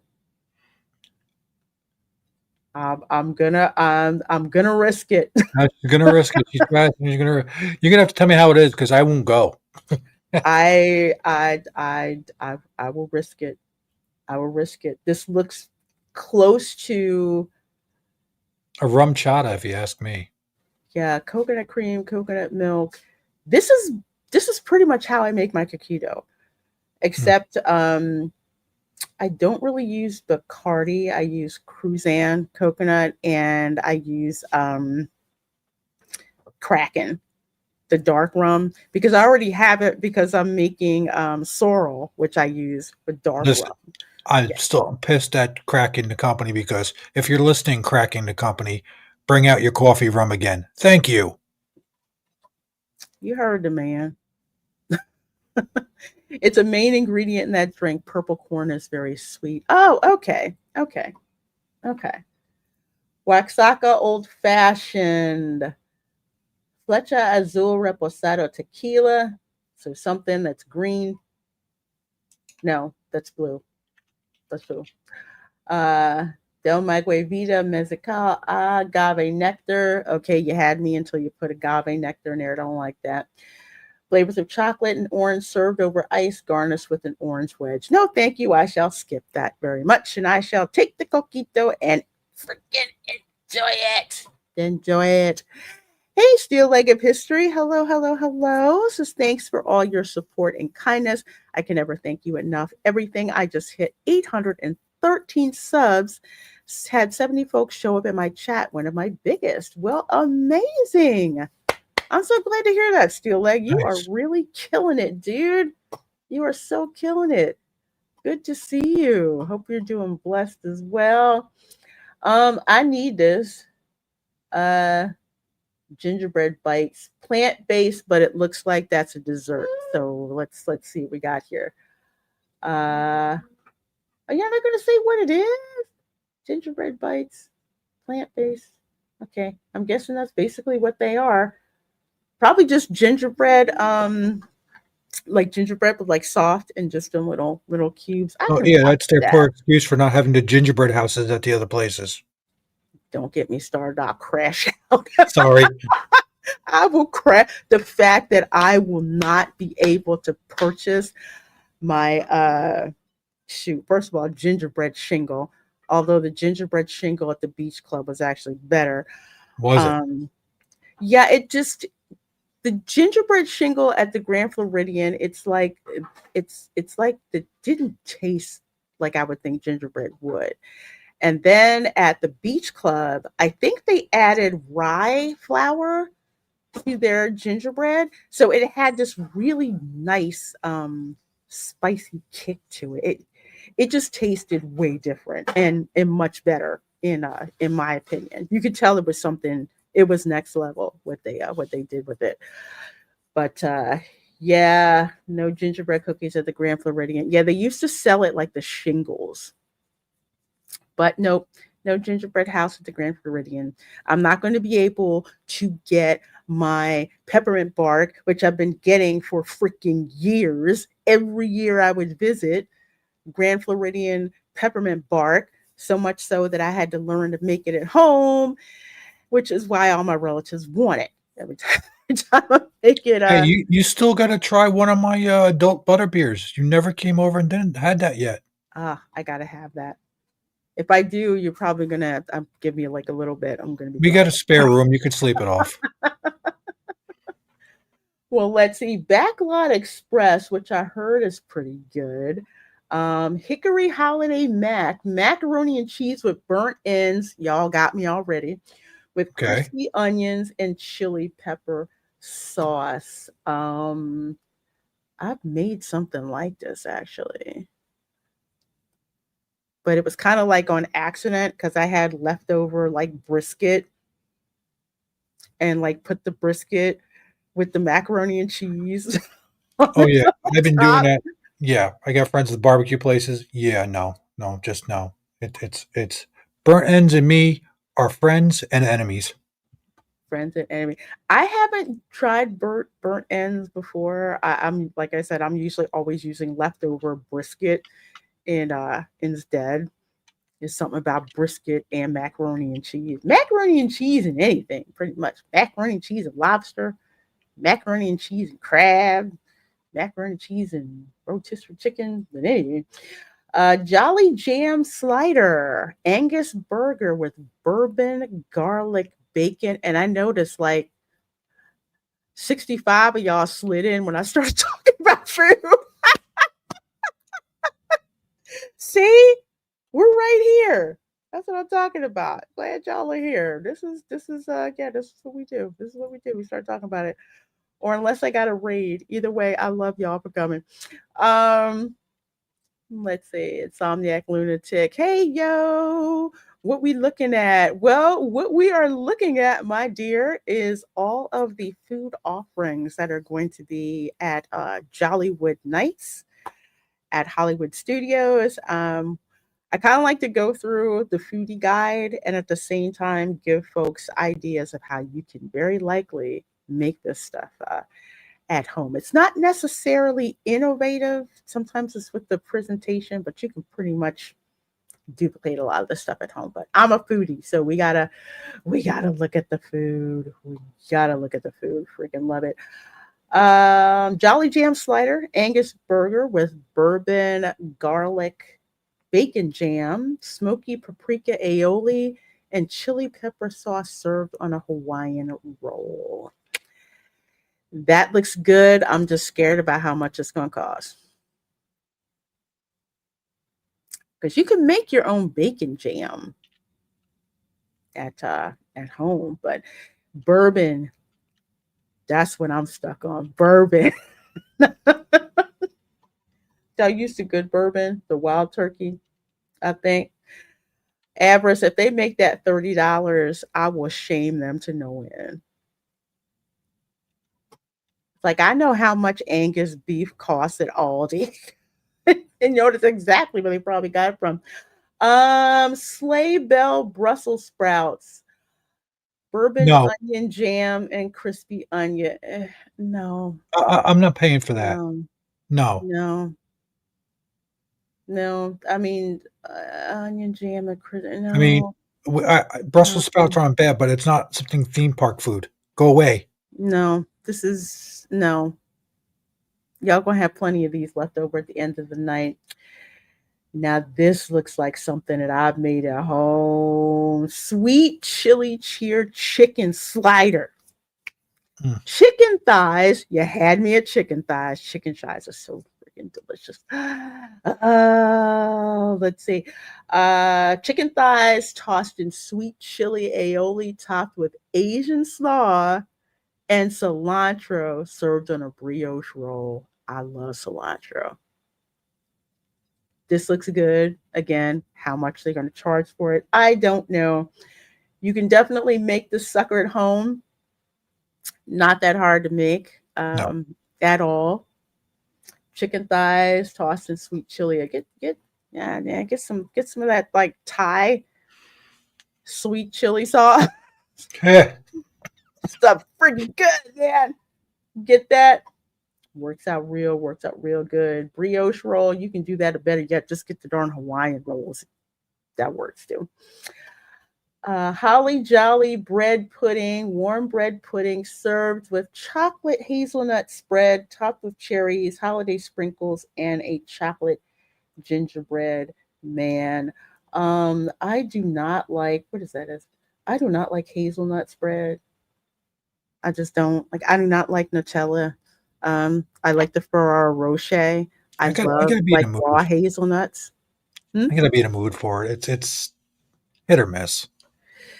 Yeah, it's hazelnut isn't my thing, and I don't like bread pudding at all, unless Oh no, it's no, no, that no. bread pudding from Ohana, the one that's like served in coconut milk and vanilla and rum flavoring. That's some good.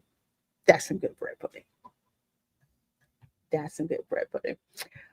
Let's see. Figgy pudding martini against a Mediterranean fig flavored vodka. I don't know.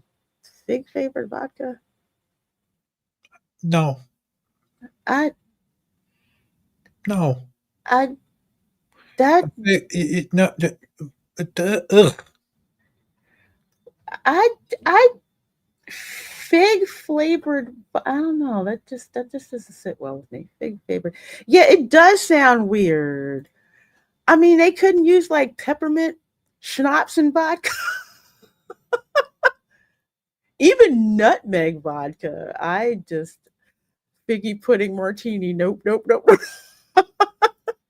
Figs are so subtle. Yeah, yeah, they are. It's like I like figs. I like figs, but I had a friend who loved those Fig Newton cookies. I couldn't stand those suckers. I love fig Newton Nasty, cookies. I'm nasty. not gonna lie. I love fig Newton cookies. I have no idea why I like them, but I Ugh, they're just nasty. do. I just do. That's a cookie I never thought I would freaking like, and for some reason I got hooked on it. Miller High Life Lager, aka American Champagne. Kind of have that. Baseline Tap House, which I don't like because it took over the writer stop, and I'm still going to be freaking I was pissed. wondering where the hell that was. For folks who do not know, the writer stop, which was themed like, hey, this is where Hollywood writers drop in, get coffee, get ideas for, stories. And they had this awesome collection of books that you could buy there. And they also had like this 1950 style TV that was there as well. And it had like these big chairs. And it was just a great place to just go and just chill and have coffee, especially when it was cold, cold at night. I freaking love the writer stop. So they made it into they made it into a tap house. They made it into a American beer garden. That's pretty much what they made it into. And I've been pissed at them ever freaking So since. more of the bar theme. Yes, more the bar scene. This was when it started. I think it was 2018, and I'm in Hollywood studios. I'm like, yeah, cannot wait to go to the writer stop. They had these big, oh my gosh, their baked goods were amazing. Like the cinnamon rolls, the cupcakes, the croissants, the coffee was off the chain. It was great. And then I go there and it's a friggin' beer garden. You serious? Piss me off. Anyway. Macaroni and cheese croquettes, a blend of pepper jack, Gouda, and cheddar with spicy aioli dipping sauce. You can make this at home. Yeah. Sounds good, but home. You can make it at home. You can actually get it at TGI Fridays. It's nothing new. Yeah, I know, so much mac and cheese. Yeah, it makes me wonder, did they get a discount on mac and cheese? They went into partnership with Kraft Foods, and Kraft said, hold my mac and cheese. It's like people like mac and cheese, but it's not like it's the mac and cheese cone. It's just simple. I mean, yeah, it's very pedestrian. It's very pedestrian, and yeah, I mean, TGI Fridays did it first. Fried mac and cheese bites. Yeah, they did it first. I mean, if you would have made it in like say a beer dipping sauce, okay, yeah. Beer fried mac and cheese. That's a little different. But yeah, the epic cone, yeah, it does. It looks better because just the presentation. I still haven't tried that yet. The freaking cone. I can't. I need to. I'm so mad I didn't try that yet. Me and my brother debated it. We were stuffed, and we're like looking at it, going, "Do we really want to try that right now?" And we just passed. I was too full from. Oh my gosh, where did we eat that day? I think it was the Toadstool Cafe. I think we were still full from that. So we did no, because we went to Das Steakhouse. Camera Girl and I went to Das Steakhouse. So we were still full from Das Steakhouse, which is freaking awesome. Okay. Gotta go in there. Das Steakhouse is awesome. Definitely get the coffin cake with the little rice puffs that look like maggots. I haven't got, we've been in Das Steakhouse twice. We didn't eat there. We keep going to the tavern, but did you ever have the princess cake at Toadstool? No, because they were freaking sold out. We had one. How was it? I'd eat it again. I was really pissed. They were I was actually, ouch. We were all surprised how good it was. I was mad. I was so freaking mad because the table behind me had princess cake, and I think that was the last one. But I was so freaking mad. Mac and cheese is fine, but I think it's had its day. It's very pedestrian, and I'm like, I can see like for the kids because the kids like mac and cheese, but I mean, honestly, grown-ups aren't really looking for mac and cheese unless there's brisket in it. Okay, that I'm not going to turn that down with listen. Brisket. As I just said to Sam, lobster mac and cheese and brisket mac and cheese is awesome. Mm-hmm. But it's a completely different meal then. Yeah, totally different. Camera Girl does not like lobster in her mac and cheese. I love it, but she likes crab in the mac and cheese instead. I've never seen that. That's the only reason why I freaking did it. Lobster is way more expensive. That's the other thing. Lobster is more expensive. Crab is cheaper. Especially if you're really broke, use like the claw crab meat. But if you've got the money, and what I like to do in my gumbo is I'll get like like the lump crab meat, like from the inside of the crab, and dump that in gumbo. You use that in the mac and cheese. It's good. That's good. Yeah, I think she likes it because it's sweeter than the taste of lobster. I think that's why she likes it You better. should have her try D'Agostino lobsters. The little tiny those things are so sweet. It's The insane. langoustines, yeah, Yeah, I've seen them at Trader Joe's on sale. Try them. Try them. I'm gonna have to, because I was like, I'm gonna have to try that. It looked good. I was like, a langoustine. Okay, let's try that. Very cool looking. So yeah, they've got beer margarita. Really?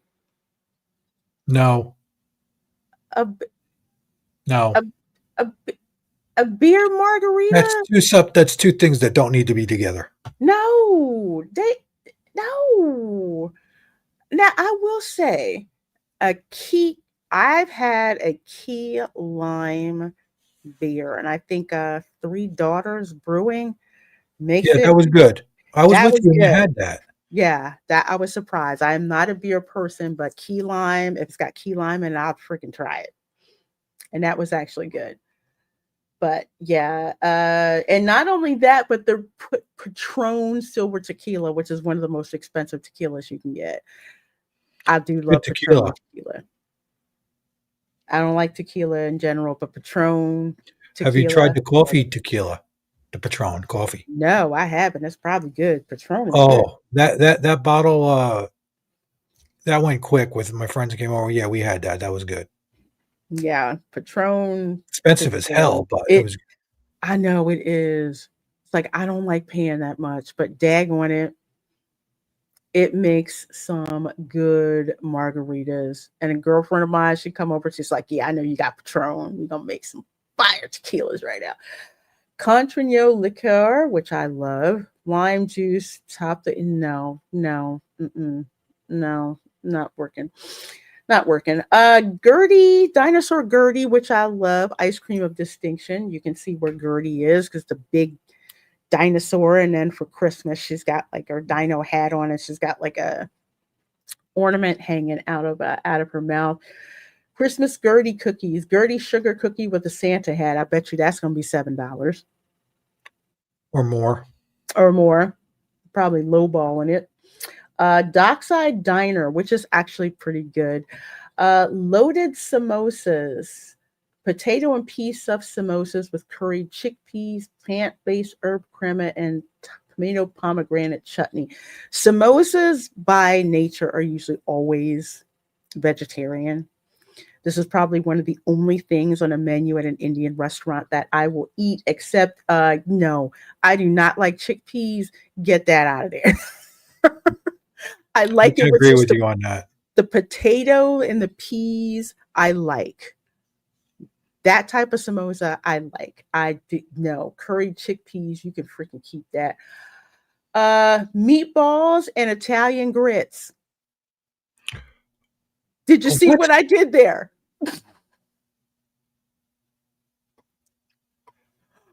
What are they saying? I can't read the thing, so. Okay, let me put this up here. So, meatball and polenta. I joke because the first time I had polenta at an Italian restaurant, I'm like, oh, this is going to be good. I've never had polenta. Let's try it. And then they brought it out, and I took one taste, and I'm just like, this is freaking Italian grits. I was mad. I thought it was going to be something different. I'm like, this is nothing but Italian grits. Meatball looks good, though. Not going to lie. Yes, it does. It does. Giant meatball with marinara and creamy cheese polenta. Okay, cheese in it. All right. What cheese are we talking? Are we talking mascarpone cheese? Are we talking ricotta cheese?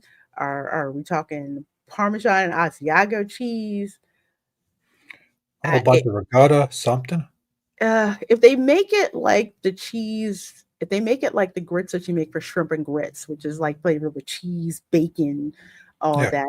Okay. all right, then we can probably do that. But for the most part, yeah, polenta is usually Italian grits. So I don't know how good that's gonna be. The meatball looks good.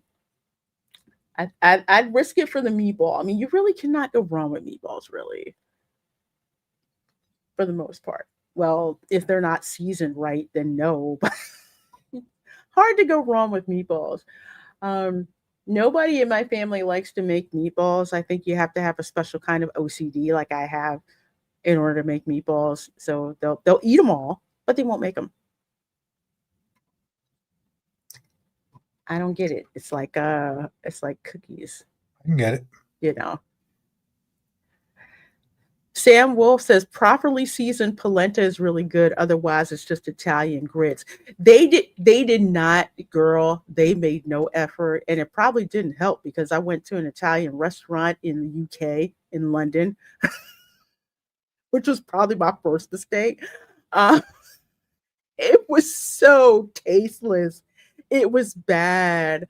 I mean, if they would have put Asiago or Romano cheese, I would have been able to taste the cheese and I would have let it slide. But it looked like they just boiled that polenta and slapped it on a plate. Slapped it on a plate. And you know what? I think the Italian in me just got indignant and pissed off.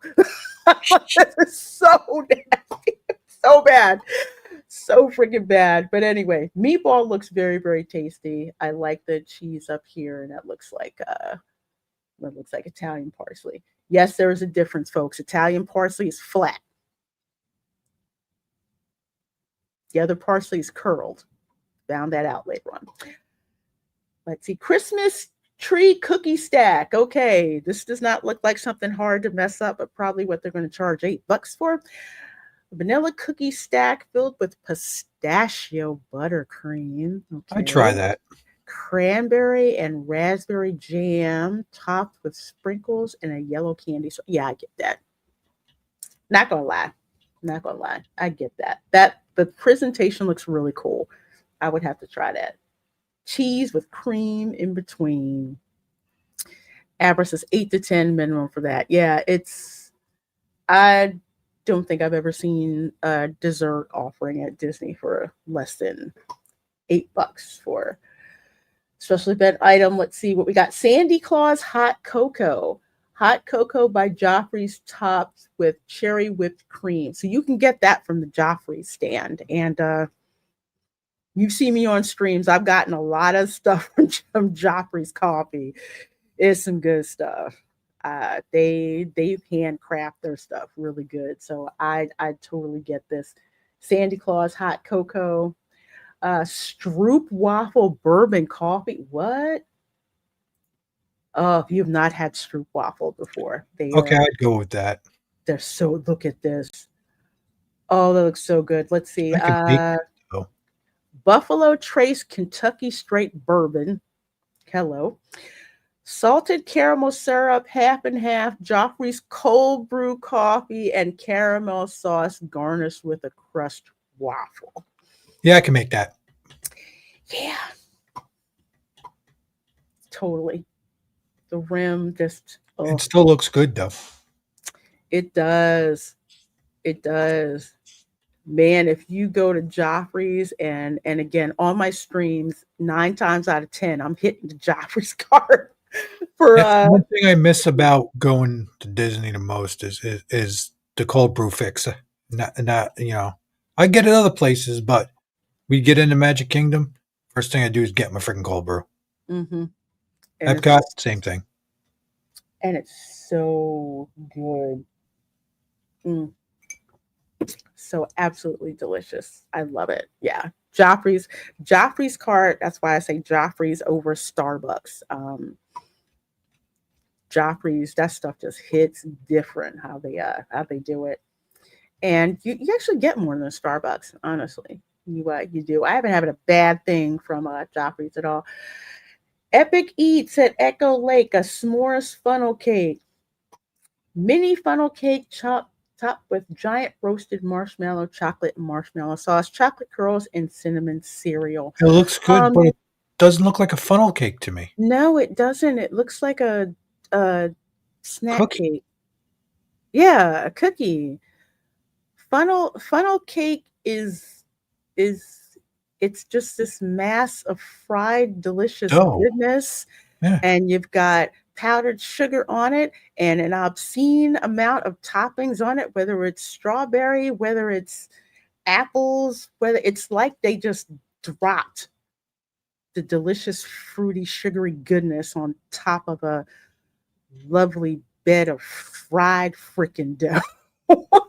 Yeah. And this don't look this looks kind of anemic and small, which is why they said s'mores mini funnel cake. So if you want funnel cake, okay, at Hollywood Studios, there's a stand right next to the Indiana Jones Stunt Spectacular, I believe, where you can get funnel cake from. Mm. Well, they actually do that. Spicy Korean chicken funnel cake. What?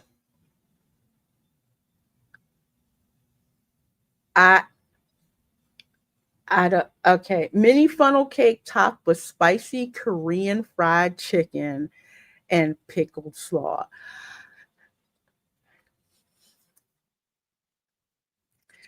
Those are two things that should not really go together. I could see if you had Korean barbecue, that would work, but pickled slaw, here's my question, and I'm going to ask this, and probably Go and Shogi will tell me.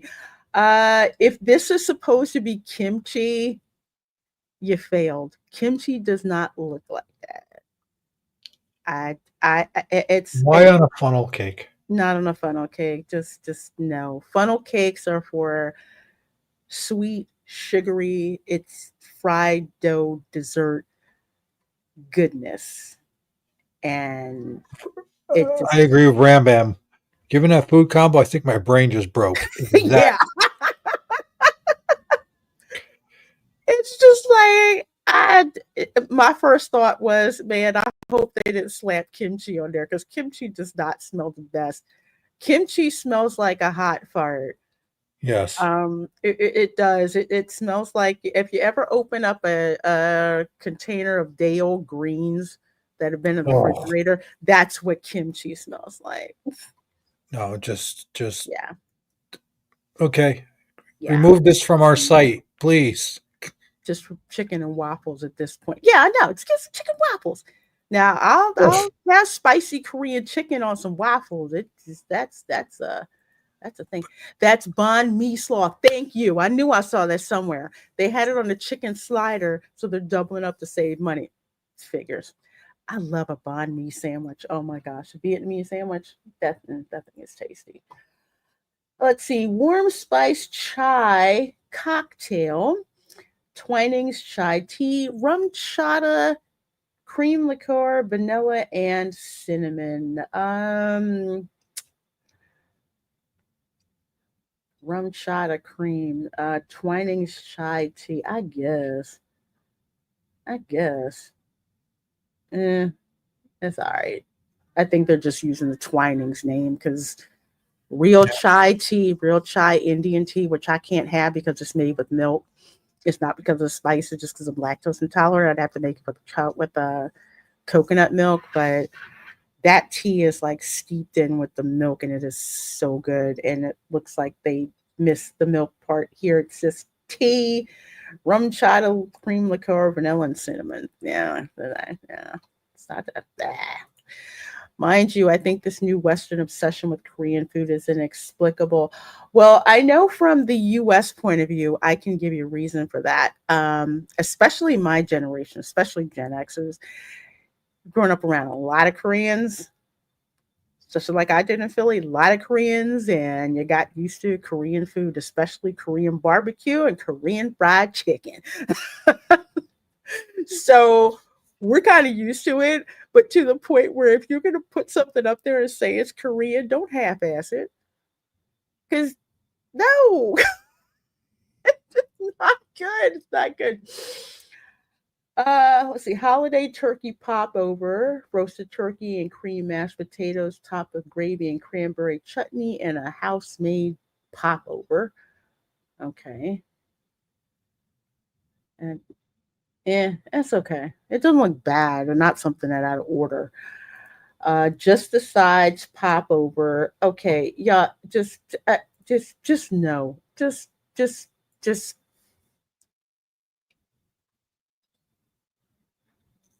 I don't find that appealing.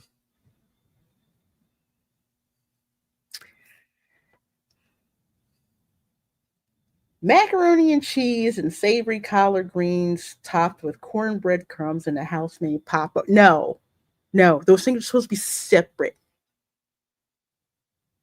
But you don't mix macaroni and cheese and collard greens together. They're supposed to be separate. You don't mix them together. I just no. And is first of all, those greens look too clean. I no. Yeah. Then again, this is the same place that made potato salad, a salad made of potatoes. So I don't these collard greens, I wouldn't be surprised if all they did was just wash it, steam it, blanch it, and chop it, and it has no flavor in it. That's just no. Here we go with the macaroni and cheese again. I'm just gonna say anybody who has ever had soul food, y'all about to get shamed as soon as you show them. It's not gonna work. This is probably going to be potato salad gate 2.0 when it comes to me. I'm just appalled. That really is bad. Just no. Lemon filling topped with raspberry powdered sugar and glazed raspberries. I That can looks do okay. that. That's I can fine. do that. I can do that. I like the little snowflakes on there. That's actually pretty good. That's actually pretty good. Um, let's see. Popovers are for gravy. I didn't even know what the heck a popover was until we started looking here. Let's see. Eggnog, traditional eggnog with caramel swirl. I'm out because eggnog that way is like snot. I make mine. I can't. I can't. And the people in my family, oh my gosh, you would swear eggnog was the best thing ever. And the first thing I said was that it looked like snot. And my mom's like, what are you talking about? It's like, it looks like snot. Why do you people drink it? Hated eggnog. But my grandfather had to have his eggnog. And I'm like, I don't know why y'all can drink this slimy crap. And then someone turned me on to a recipe from Paula Deen. All I'm going to say is imagine eggnog as a milkshake, but you keep it in the freezer, but it doesn't freeze because of the amount of bourbon that's in that sucker. Okay. It's good. That's the one you don't bring out. You wait until everybody goes home and then you go and get that. It is so, oh my gosh, it's so good. I can't wait to make it again for Christmas. I think I also drank a little too much Southern Comfort when I was making that last time too. It was so good. Wait, there's never Oh, enough Southern Comfort. What are you talking about? That is I so much of a farce. You can never have too much Southern Comfort. Yes, you can when you're trying to cook. You just give the cooking things to somebody else and you go take a nap. That's it. Eggnog with whiskey, traditional eggnog with fireball, cinnamon whiskey, and caramel swirl. Once again, I do not like snotty traditional uh, eggnog. I would try this to taste, see how they did. See how they did it. I mean, the fireball is what gets my attention because I like fireball whiskey. Fireball is There chimes my wife. Eggnog. She likes it. eggnog. How can y'all drink that? I can't. I can't. I can't. I got to make it Paula Deen style where it looks like a milkshake. It does. And it's so much richer. Oh my gosh. It's like drinking a darn dessert. Whew. I love it. I love it. So good. Mistletoe martini. Tito's handmade vodka. Tito's vodka is the joint. Saint Germain elderflower liqueur, and cranberry juice topped with fresh cranberry and mint leaves. I'd A try simple that drink. actually. Yeah, hard to mess Do you that notice up. something, Lorena? What? All the drinks look better than the damn food. You got a point. You really do have a point. And do you think that's on purpose? Yep. I do. I agree with you. I totally agree with you. I think that's totally on purpose. Let's see. Hollywood Scoops, Kermit Mint Whirl, Green Apple, but what is up with the freaking boba pearls and white I can't chocolate? do boba pearls. I I can't. I can't. It just I could see they put them down in the bottom, but it's like, nah, okay. No. I'm not really a fan of it. White chocolate cheesecake topped with mint chocolate chip ice cream and green M&M's milk chocolate candy. Remember, folks, M&M Mars sponsors the Main Street Confectionery, and it's gone to hell in a rocket ever since since they did that. Yep. Rice Krispie treats aren't even the same. They don't taste the same. They don't. So this is something that you can make at home. You can probably just get Jell-O, dice it up, put it in the bottom of the cup, and then, get some white chocolate and cheesecake, cheese, sugar, whip that stuff up, and top it with mint chocolate ice cream. So, same thing with the Miss Piggy strawberry glam, same thing. I ain't drinking either one of those. There. Nah, at least. Boba turns me right off. And besides, I think the sucker's probably gonna be like about $10 by the time you get it. Yuletide scoop vanilla ice cream with Kahlua coffee liqueur and Stoli. I love Stoli vodka. Okay, that could be done at home too. Oh, let's see. Yeah. See, but it looks good. That looks good. So it's like, okay. Somebody in the chat said they hired better bartenders than they did chefs. Adverse. Yeah, it's true. I would have to agree. Because these drinks, it's like, that actually looks pretty good. The presentation, what it looks like, and all of that. Yeah. Yuletide scoop. Those things again? Yeah. Ice cold hydraulics. Gingerbread bites. I coughed, sorry. Oh. Gingerbread bites. Jolly gingerbread mini churros. Gingerbread churros with chocolate hazelnut sauce and holiday sprinkles. I'm going to warn y'all. Disney World makes lousy churros. It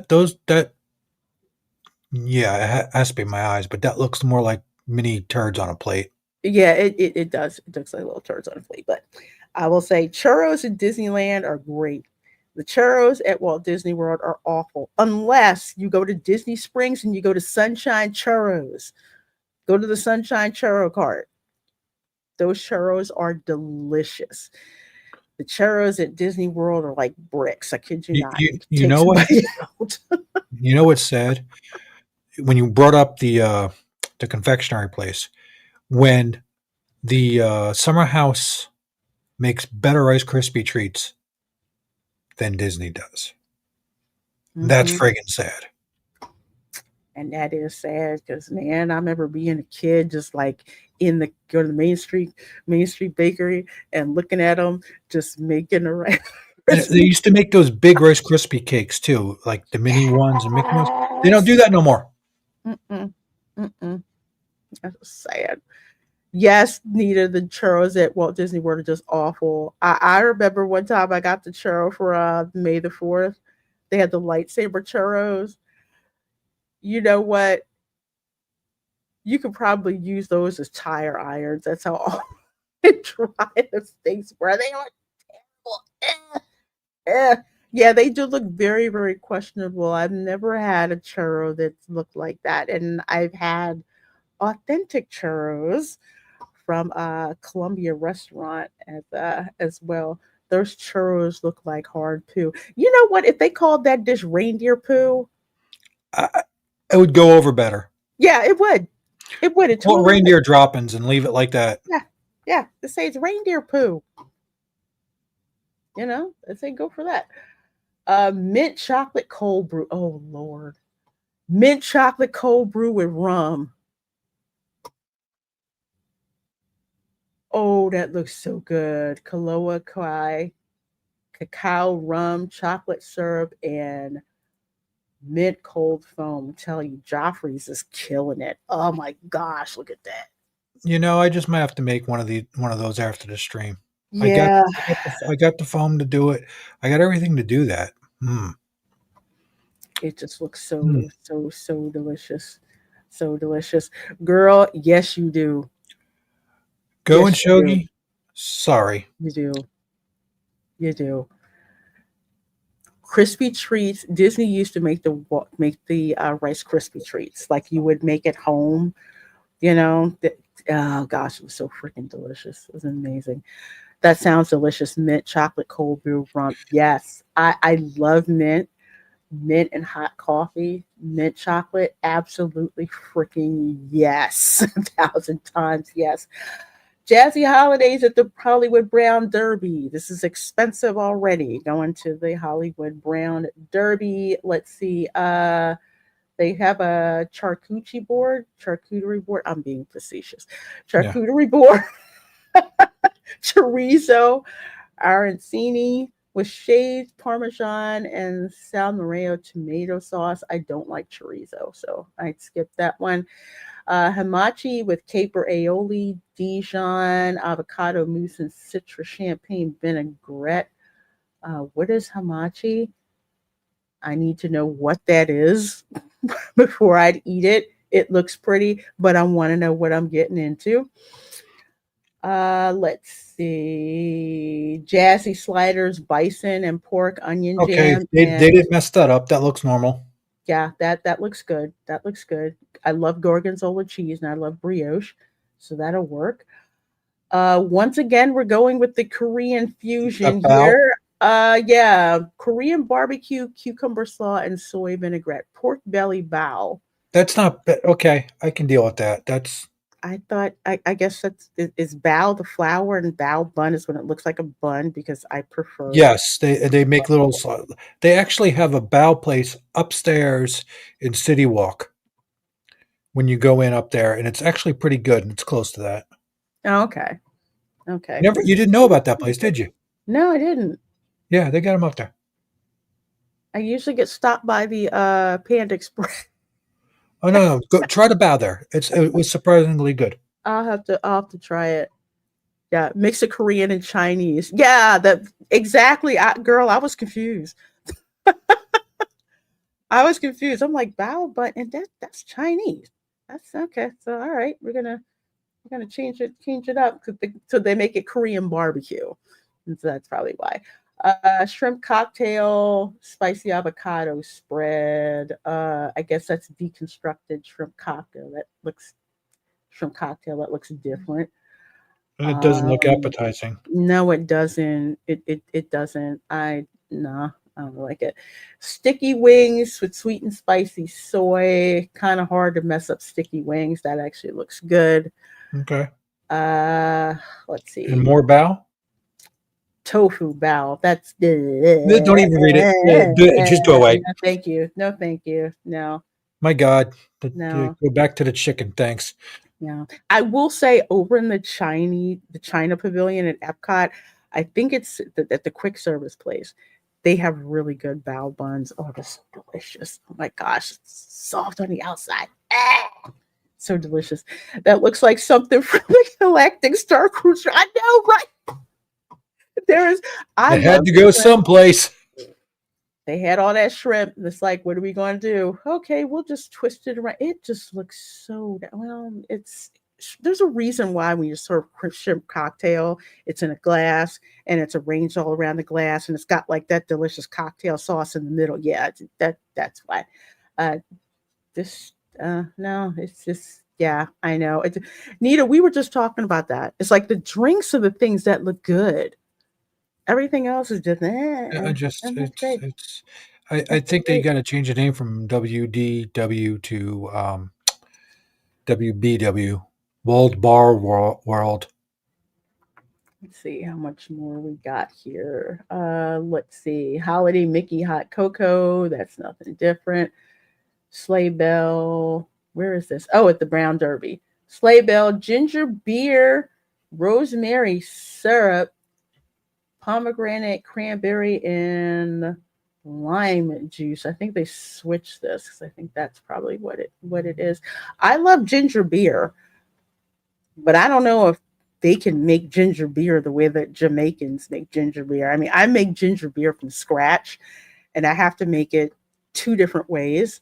Um, One where I do not boil the ginger because it's too strong and Camera Girl doesn't like it, but I do, and it goes great with Jack Daniels. So there's one where I boil the ginger, all of that, and then I let it cool down to room temperature with I think like cream of tartar or something in it and sugar.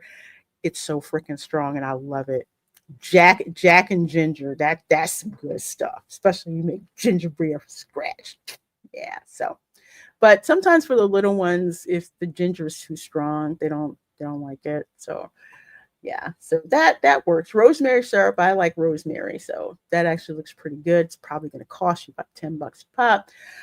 Hollywood Lights, Captain Morgan Original Spice Rum, Parrot Bake Coconut Rum. You got me there. Dole Pineapple Juice and Cranberry Juice. Mocha Espresso Mint Teeny. It's noticeably more drinks this year. Very. I mean, a lot. I don't remember it ever being this much. Vodka Martini with Grey Goose. That's the same thing that they have at the France Pavilion, the Grey Goose slushy. Although they Yeah. don't call it the Grey Goose slushy, but in layman's terms, vernacular, it's called the Grey Goose slushy. Yes, about 70% drinks and 30% food. Arepas de chocolo, sweet corn cakes with cheese topped with cilantro aioli and served with jicama slaw. I do like jicama, but arepas are kind of boring. Churro Sunday, that doesn't look like much. No, but at least it's edible. Oh, look, another drink. Another drink. Is that with star fruit? Yeah, garnished with a star fruit chip. Spiced apple sangria. Okay, I do make sangria from scratch at home, but something tells me this type of sangria, I don't want to say it's going to come from a mix, but it's better to make your own homemade sangria. I got to dust off my recipes because I make sangria, winter sangria, as gifts for people, and literally people start hitting me up. You make sangria this year, right? Yes, I make sangria. White cranberry margarita. There's a lot of drinks. It's like Good. a wow. It just okay. It's yeah. Spring rolls filled with buffalo chicken and served with jalapeno ranch dipping sauce. Okay, I can do that. Yeah, that's all right. It's hard to It's go easy. wrong with spring rolls, with buffalo And chicken. again, that's like a bar food. Yeah, exactly. Exactly. Macaroon, toasted coconut cookie with It's green supposed to look like white Mike. chocolate. Yes, it's supposed to look like Mike. Chopped with the sugar eye. I have made macaroons, not to be confused with macarons. That's a different thing. I've made coconut macaroons, which I love. I love making those. That's something else that I made for a potluck at my former employer, and people were chasing me down. They're like, this is so different. Mainly folks who were from India like that, the coconut macaron, because it wasn't like the regular Western cookies. They actually Yeah. like the macaron, that's like a Caribbean thing. I love it. So delicious. I don't know what that is, Some but kind of Bing Bong candy lemonade, frozen strawberry lemonade slushy, and butterfly pea flower tea, topped with pink cotton candy and freeze dried candy. wait. It doesn't have alcohol in it? Nope, no alcohol in it. Wow. Yeah, I was surprised. But considering it's Bing Bong, I don't think they want to put alcohol in it. Well, you know, You never know. What is this? Like caramel apple cider. Werther's original caramel, because you got the Werther's original in there. Apple cider cinnamon topped with Werther's original caramel popcorn. That's some good stuff.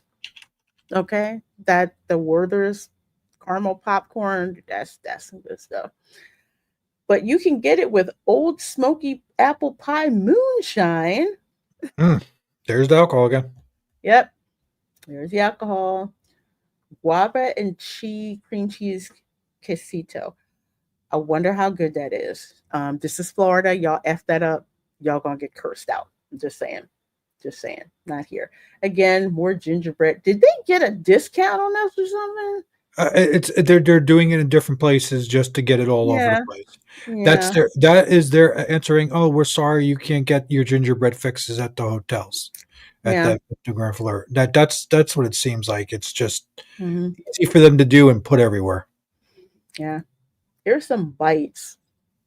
Sit down and shut up. A Duffy brownie. That Chocolate looks brownie, okay. cherries, and white chocolate chips decorated with fudge buttercream and topped with the caramel chocolate Duffy paw print. Oh, I like that. That's kind of good. That looks good.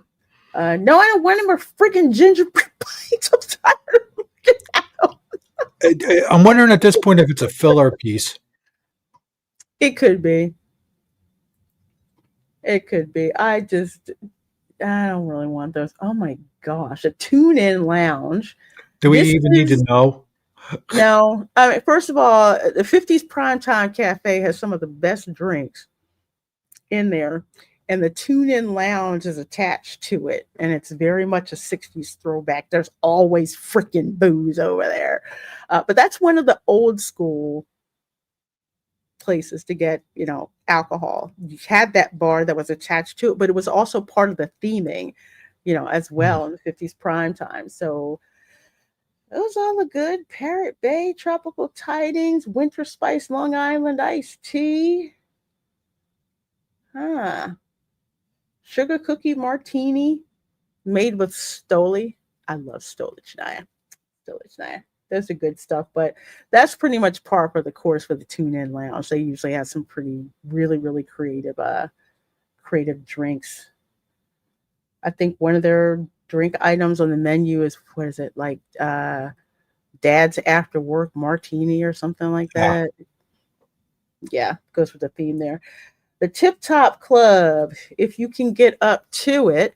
Let's see, sparkling pomegranate apple cider, 1939 Royale, Tremenca Blanco tequila, Contrano liqueur, desert pear, agave nectar, Domaine Saint Michel Brut, served in a souvenir champagne flute while supplies last. So I think these are what they give you up there. Parrot Bay rum, ube. I'm not really a fan of ube, but that's all right. Lime juice, splash of shimmer. Okay, yeah. Again, yeah, more of these freaking gingerbread bites nobody wants. More alcohol. Oh wait, no alcohol in this one. Yes, it is. Sorry. Fireball cinnamon whiskey, gingerbread syrup, lime juice, and ginger beer, garnished with one of those gingerbread bites that they keep trying Oh, to sell. what a deal! You get a free gingerbread bite. Nuts. I can't. I can't. Gingerbread bites for everyone. They got a good deal on it. Yeah. Yeah. They obviously did. Total big Oh, deal on look, that one. there's a drink with a twig in it. Yep. Oh, that's rosemary, which I love. I love rosemary. I love the smell of rosemary. I know, but I always call it the twig drink. The twig drink, as it does look like a twig. Let's see, Buffalo Trace, Kentucky Straight Bourbon, rosemary syrup, cranberry and lime juices, and cinnamon. And then we've got the sugar cookie martini, comes with the sugar cookie, of course.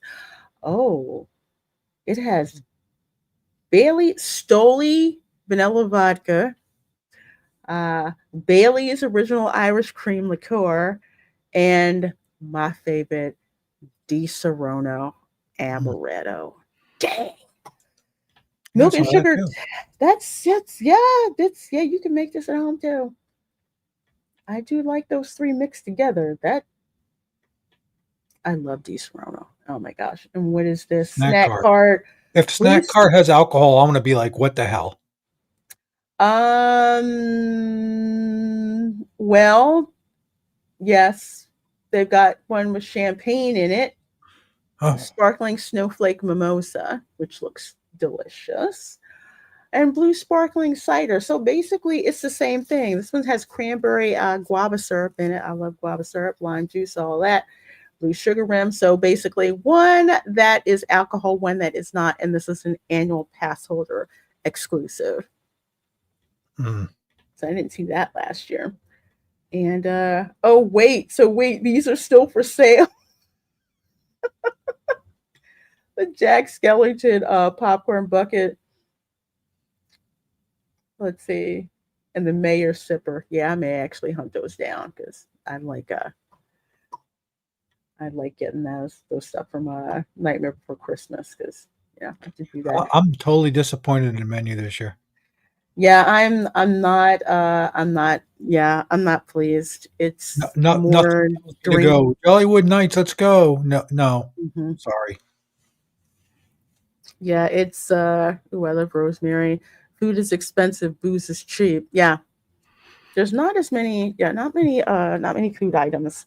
I thought there would be much more. I want to say, I think for Mickey's Very Merry Christmas Party, there's more of an emphasis on the food items I hope so. than liquor per se. But we'll have to go through that one.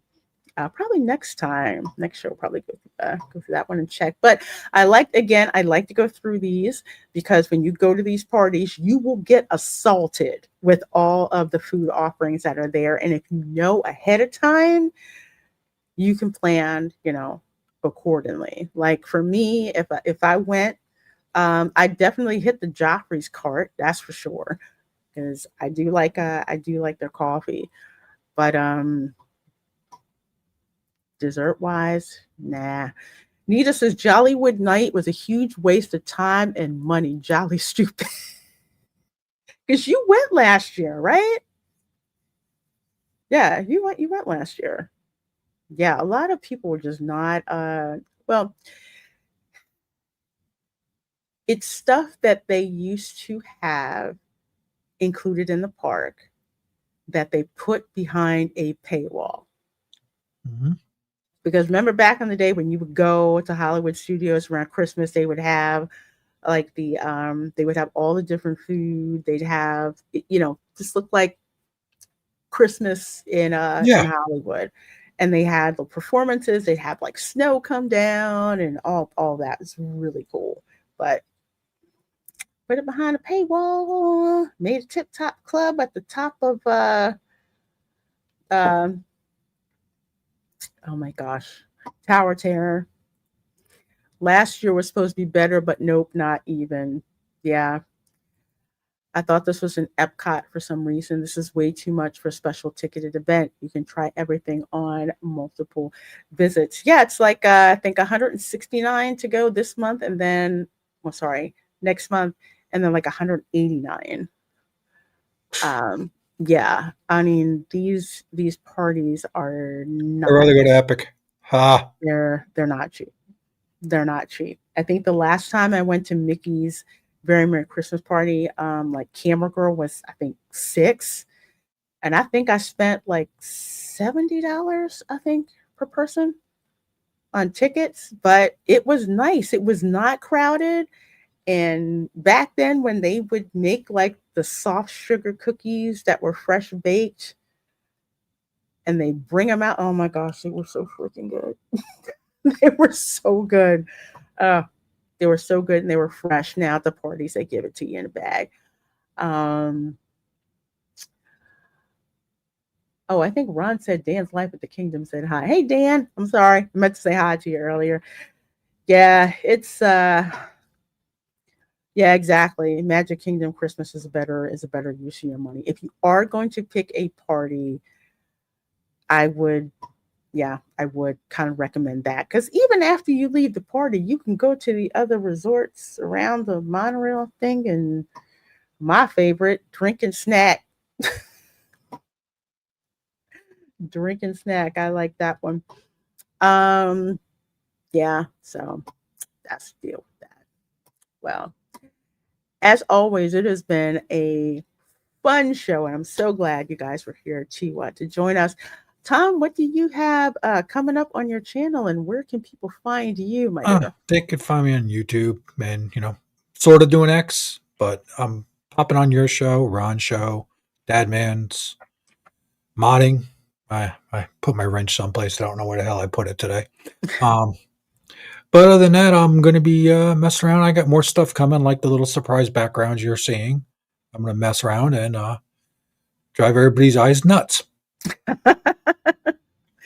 Was indeed very, very, very cool. Yes, so you can go check out Tom's channel right there. Epic rocket launches and cute doggos. I do plan to get some guitar stuff going, but I just haven't done it. Okay. Oh my God, I forgot the warm cookie. I know Nita the warm sugar cookies.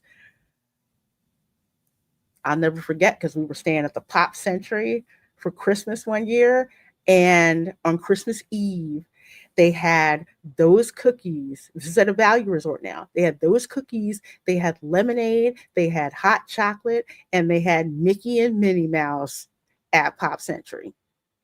And I think that was the only value resort that they had the characters at. So that was really cool. That was, well, it was way, way, way back then. Let's see. As for your girl. Okay, so tonight at 8 p.m. Eastern, we're going to have a watch party for Tales from the Hood. It's our last spooky season movie that we're doing a watch party for. So you want to make sure you check in for that, 8 p.m. Eastern. Tomorrow at 8 p.m. Eastern, of course, is the Welcome to Florida show. We're going to look at how Florida Man does Halloween. And let's just say it's not uncommon to see some Jeep pull up next to you and it's got skeletons hanging off the back of the car. Jeep, let's see, motorcycles. There's some other things. Yeah, it's different down here, that's for sure, for Halloween. So we're going to be talking about that, of course. Next Thursday, of course, is the Spice Lounge show, and we will not be having a Resort Recon Live on Saturday of next week because the day previous is Halloween, and I am going to be streaming live from Disney Springs. So I keep telling folks, Disney Springs has a lot of stuff that's going on for Halloween, and it is actually a much more affordable alternative to Mickey's Not So Scary Christmas Party. Lots of stuff going on. So I'm going to bring you guys on down there with me. So it's going to be great. Cannot wait to do that. We're going to have a lot of fun. So you guys have been amazing. Thank you so very much for hanging out with us. Make sure you subscribe to Tom. Make sure you subscribe to me. And of course, we will see you all next time. Bye. Later.